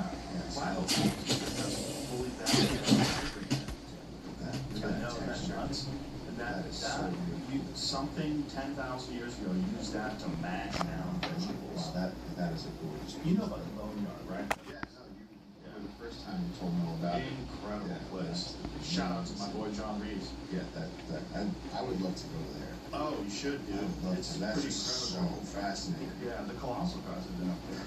Yeah. Quite a few people have been up there to explore. I think either Randall Carlson go up there. I think he's either gone there or has gone there. Yeah, you gotta make the intro for me. I would 100%. love to go see. Yeah. I'll set that up. He's always trying to get people up there too. I just don't know the time. But phenomenal. By the way, he's finding a new site. He's finding a new site up there that has more lands. You know, I mean, you're talking about an area that's only about 4 to 6 acres. Yeah. That he's been exploring. He's got others. Deposits, right? It's like Massive deposits, thousands of animals, including animals that weren't even supposed to be there. Yeah. That's so crazy. And a thick layer of carbon that indicates that fucking place was on fire. Yeah. Yeah, I mean, when you find fossils, well, there's nothing like finding fossils. I remember the first time I found like a little shell, and then, like I said, not that long ago, we found like a 7-foot turtle shell, thick, like black, fossilized, in the river basin in the Amazon. The river was especially low. It was just, it was half out, like a crashed alien spaceship. It was just this huge thing. I was like, you get this sense, you get that tactile, visceral sense of like, whoa, these used to be here. You know what they found in China recently? What did they find? They found dinosaur eggs that the inside of them is all crystals now. Huh. It's crystallized. Is it like a crystallized baby velociraptor? No, it's just basically all crystals. Just crystals, but geo. Yeah, but it's a dinosaur egg. It's just over millions and millions of years. How they're making art out of that right now. I don't know what they're doing with it. Yeah. I think it's fairly recent that this is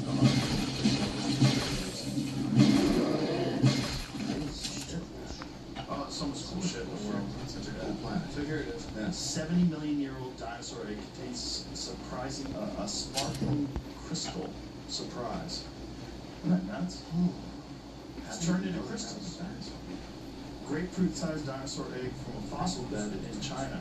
The paleontologists used surprise. Rather than a dinosaur embryo or sediment, it was filled with sparkling crystals of calcite lining the inner shell, a natural dinosaur geode. A rare occurrence provides researchers with unique information on the structure of the shell. In this case, a never-before-seen OO species, O-O-S-O-O-O species of egg, named, oh boy, good luck pronouncing that. Identified 22 paper by paleontologist Hui Mei of Anhui University in China. Not only that, it's among the first dinosaur eggs, or evidence of any dinosaurs for that matter, found in the roughly 70 million year old Upper Cretaceous Crescent Formation of the Quishan Basin. Wow. Fucking egg, man. Dinosaur eggs that are filled with, look at that, crystals. It looks like a geo. Nuts. Nuts. That's fun. Yeah. The world's a wild place, my brother. The world's a really You know what, anyway. Well, that's what. I've been trying to see as much of it as I can and save as much of it as I can. It's been Well, I'm glad you're out there and I'm glad you're still alive, because it freaks me out every now and then when you send me messages about your safety. And, I need someone to train me to use a gun. Like, oh, Jesus Christ. Oh, we're dealing with the narco people. Oh, Jesus Christ. well, we're closer than we've ever have been. Thank you for how much you've been able to help us get that message out. This book is 20 years of the wildest shit. It's the story of Jane and how I met JJ, how we found the anacondas, all the everything that led to this, and how you talked about when you started out, and just being a kid, and you have a dream. I mean, I went to the Amazon. I just wanted to see the Amazon. That was the dream. I never in a million years imagined that I'd get to go on these adventures, see these animals, and then now that we're on the cusp of protecting an entire river, I mean, the wildest dreams that me as a kid had couldn't even touch this. And so it's a fun book to be sharing with people. My brother. And the book is Jungle Keeper, What It Takes to Change the World, Paul Rosalie. Available now. Yeah, Thank you, my you're friend. in there. Thank you. Always great to see you. The Let's best. do it again. Thank you. You gotta go to the red zone.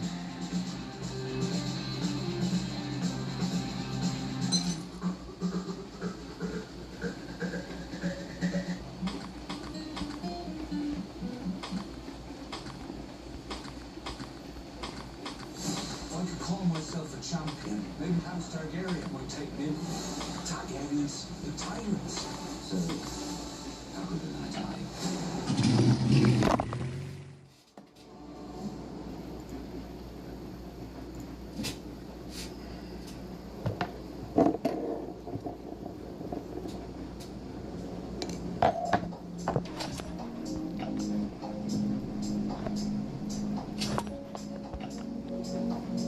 Yeah, you gotta,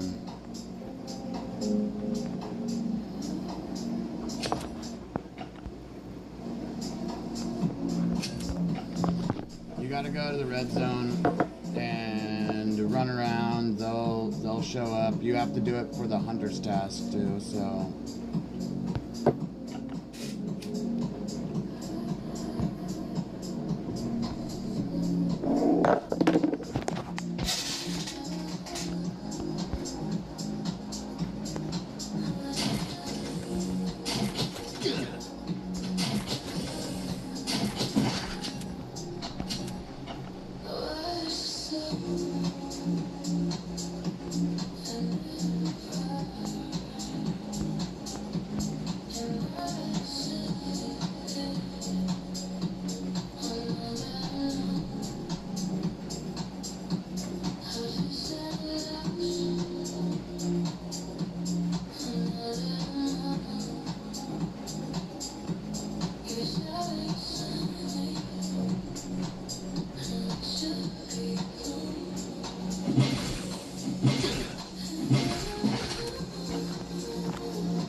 Twist it all the way around.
Why did he stand up? No, no, no, no, no, no, no. I'm dead.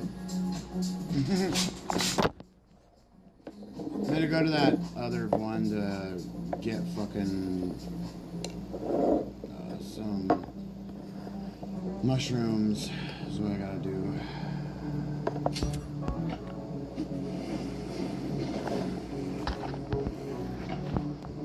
Let's go get mushrooms.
Scurry. Especially where I'm at.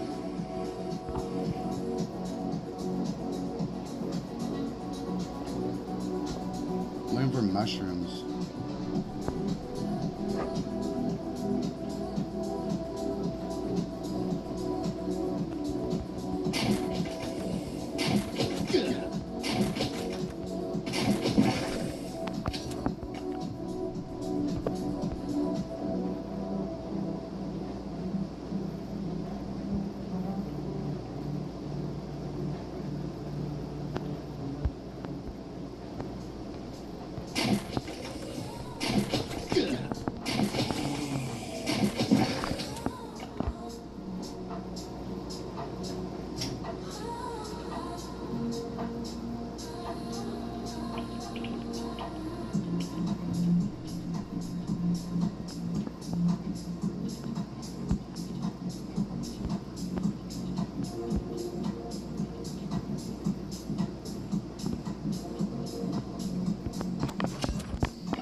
Bye.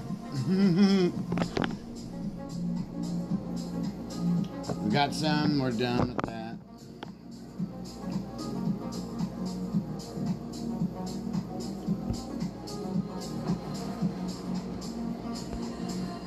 And the chat's gone off my thing. I go and touch it, and then it's like fucking retarded. Alright, so need a couple more mushrooms.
Gonna come back. Thanks for watching on YouTube, guys. There's 2 people watching. Thank you for watching.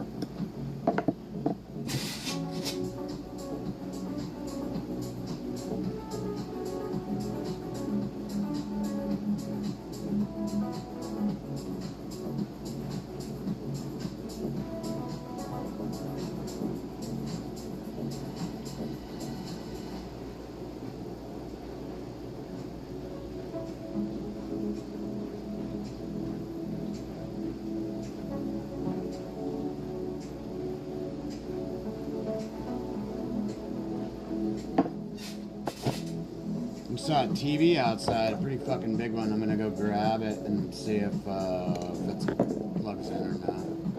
Stick it in my garage. I'm gonna take out the components and everything from it. Literally, I'm gonna recycle it. And literally, I need all the shit out of it. People go, wait, what? Why do you need something?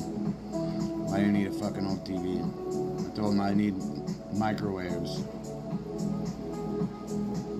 It's what I need. I need old microwaves from people.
done for a little while.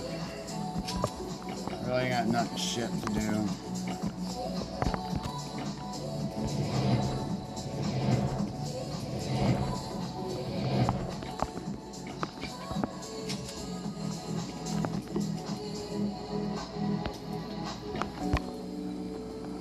Yeah, I don't think there's anything else really to do. Gotta get other people to fucking jump on here and play this.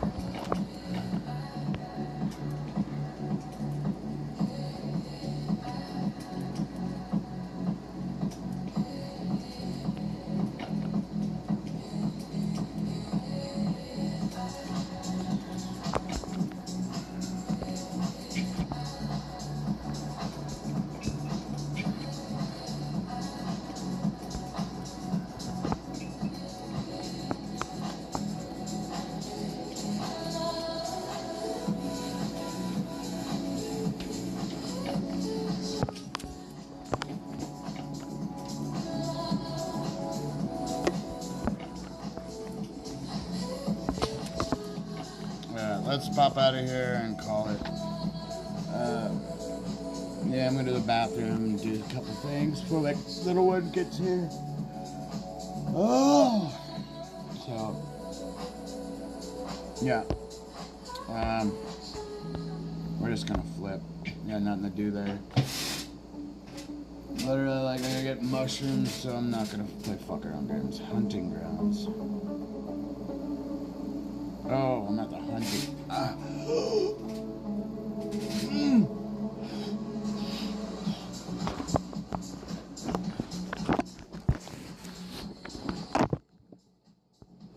It's like hunting grounds. What?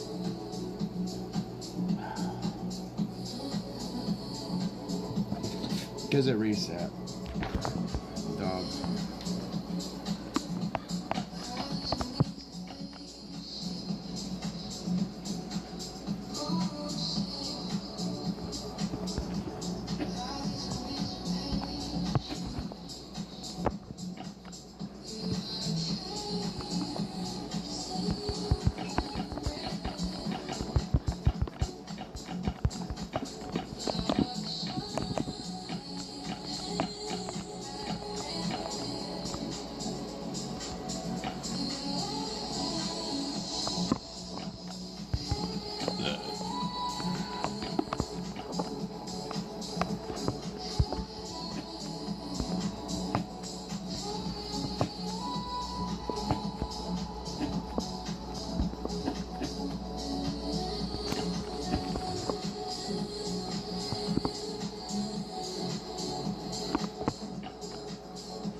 Scorcher.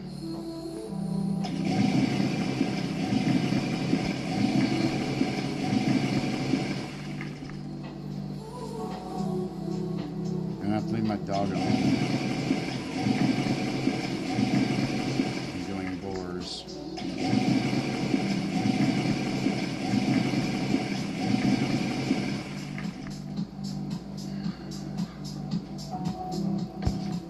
Can I make one at home?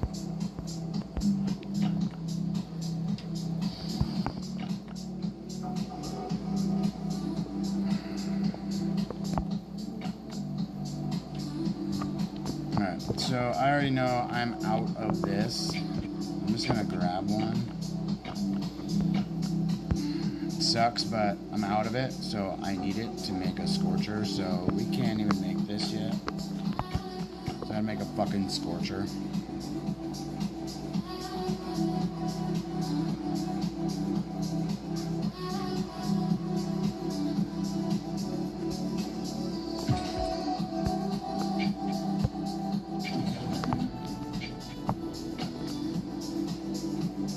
Got 1,000.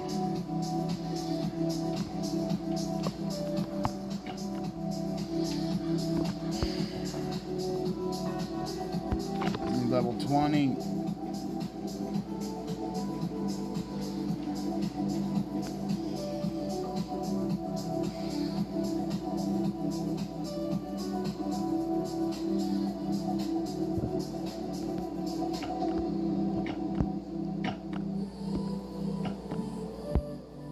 I do have one, but it's not healed. I probably can make one easier than, you know, healing one up.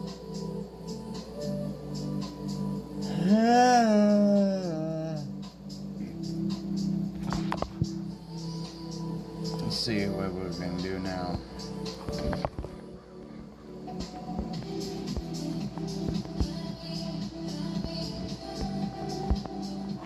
Yeah, I need a thermite.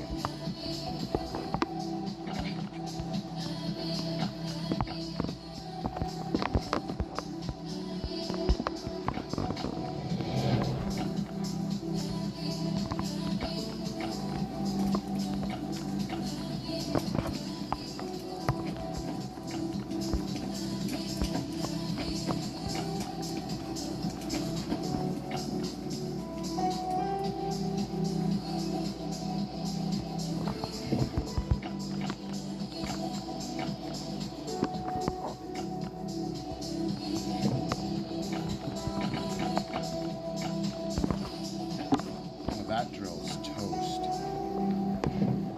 Glad it stopped when it stopped. Jeez.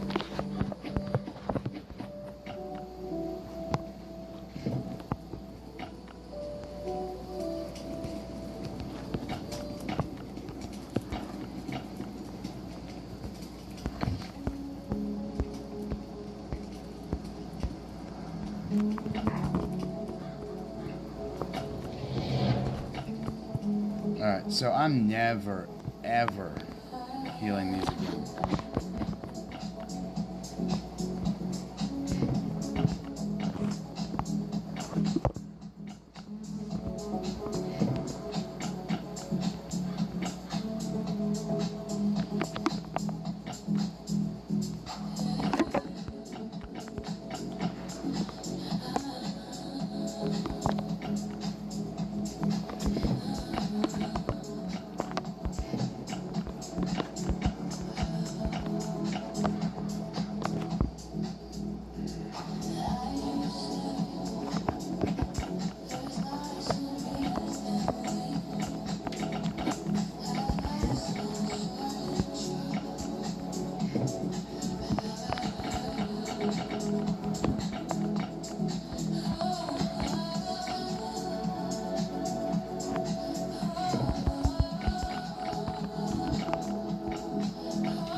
We got an hour over here.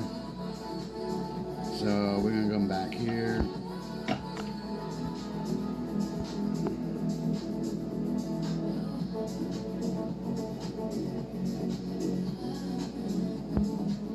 We got our fishing pole and shit.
Emerald, salmon. Give me a trout.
What the fuck are you doing, dude? I'm listening to you. I'm not fucking watching, bitch.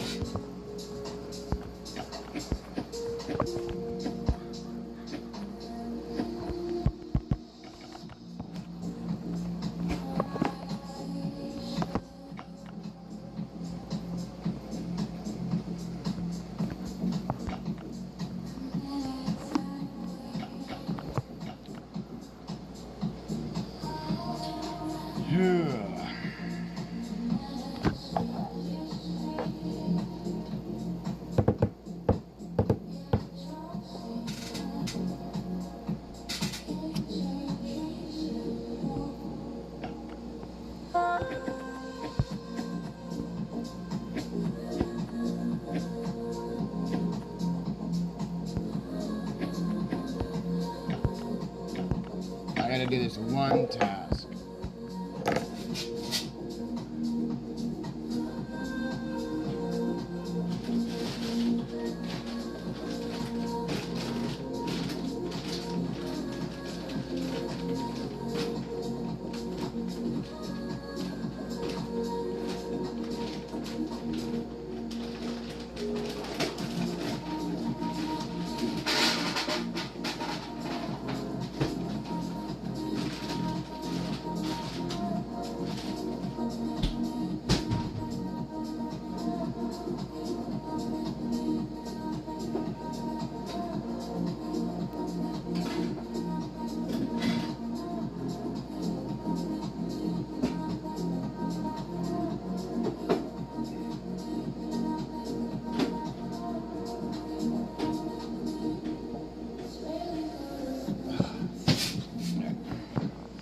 I had to take some chicken out, stick it on a pan, just to let it be out of the oven or out of the freezer, so it thaws and so it, yeah.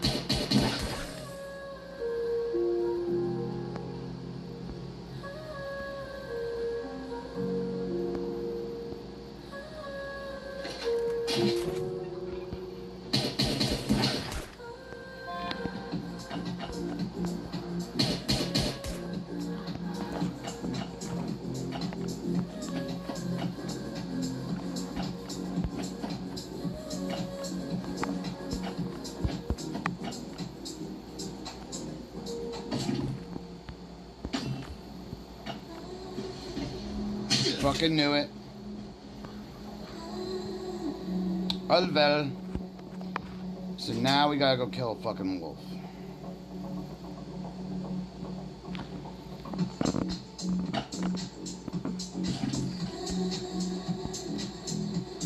Go talk to Gerald.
Where'd that fucking guy go?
So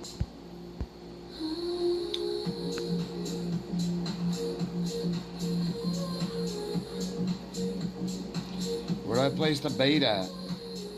Where that dead girl is? Is it out here?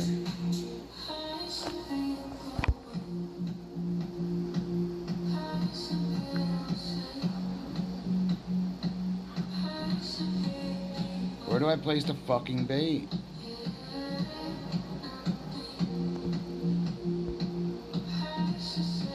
think I'm gonna reload this. There's nowhere to place the bait.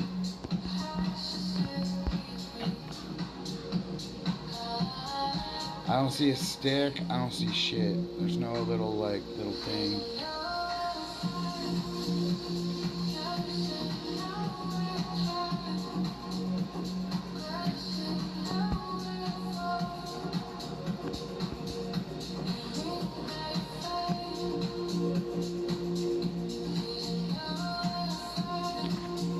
Yeah, this fucker's bugged. Yeah, gotta love a bugged game.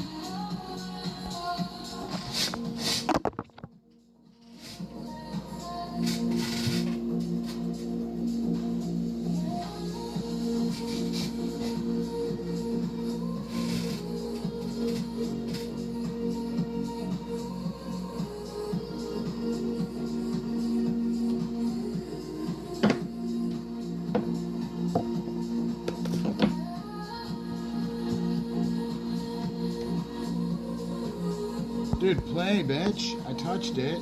Fucking play.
Yeah, this thing.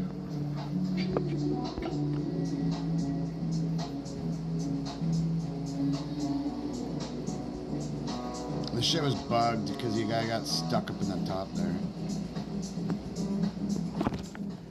That guy's still searching.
my dog home.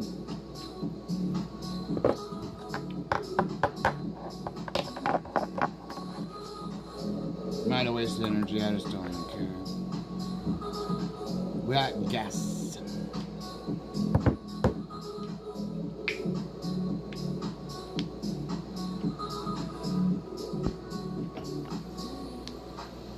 The dog's gonna fuck up everything. Because it biting something or whatever, it just... I don't need the extra fucking damage. It's just gonna ruin everything.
Good, dude.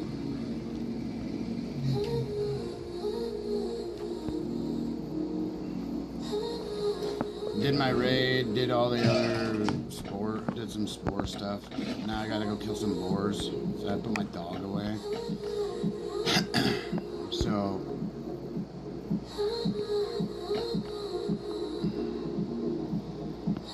oh yeah, we need to fill up our gas.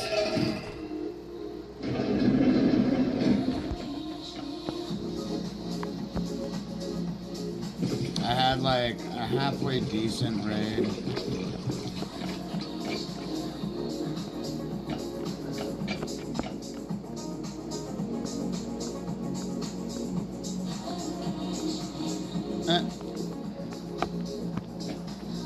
Cool. The grind.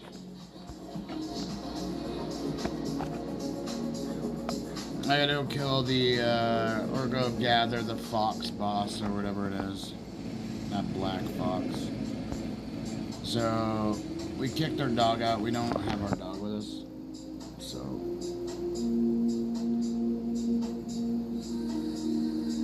Because I'm gonna go from here up to here. And then we're gonna go up here. Go kill some boars.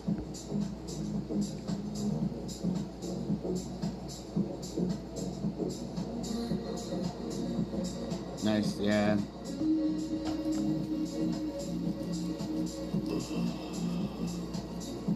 I went and got sand over and over.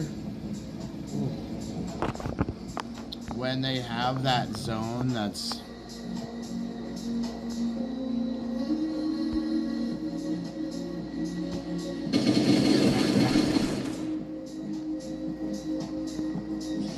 when they have that zone over and over, that's right there.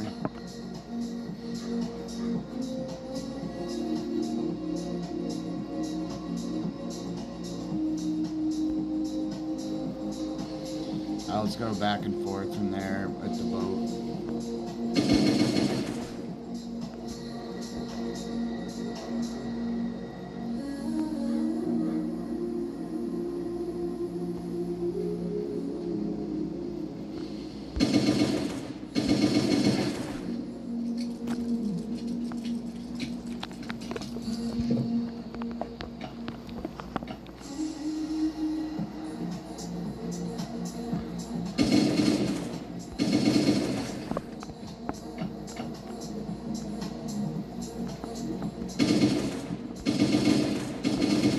Nice, I got like, I don't know how many.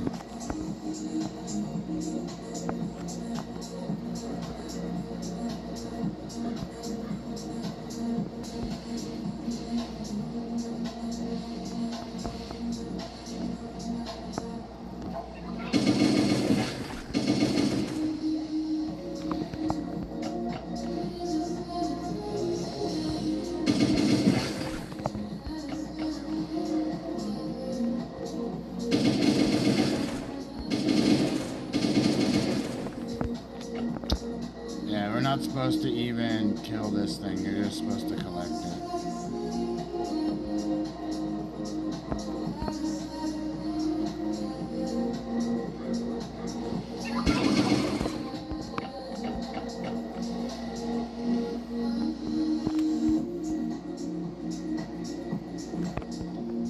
You just gotta make your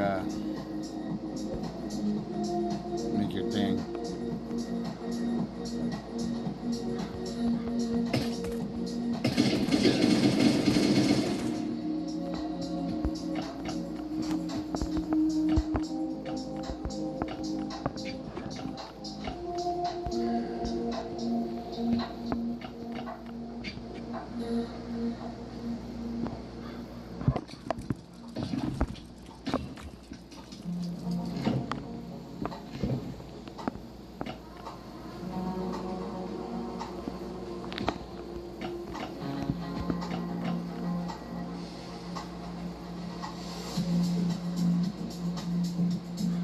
Let's run this way.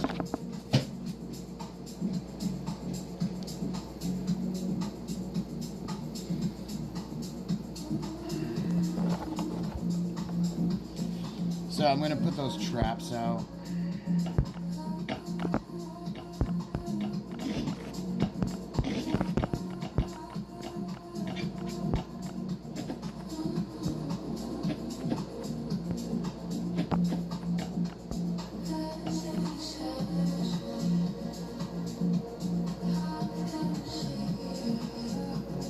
If I had that farmer's task right now, I'd be stoked. What the fuck? Oh.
guy was fucking moving.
Dude, fuck.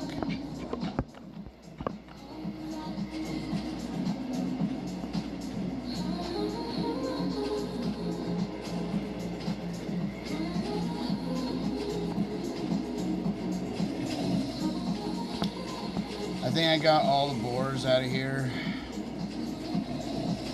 So we're gonna go put the rest in this shit. Actually, I'm gonna lock this thing down there, so I'm not gonna touch nothing. But yeah, that was it. We're gonna walk down here. Happy little walk for what? 52-minute walk. So, anyways, thanks for watching, everybody. We'll be back at 6:30, and maybe a little bit before that. I'm not too sure. But we're gonna collect our doggies, and this one, and these today. We'll probably collect up to here. We'll see. So, yeah, I've only been on. I was only on. Oh shit! I've been on for 4 fucking hours. Funny. So we did one of these. That one, this one right here.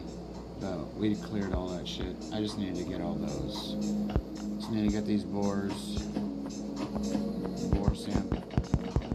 samples from the tusks without the dog. So, yeah. Yeah, I'll be back on in a little while. I was actually gonna call it there a minute ago. And then I got into like grinding again. So, yeah. I'll see you guys at 6:30. Have a good day, wherever you're at in the world. Peace.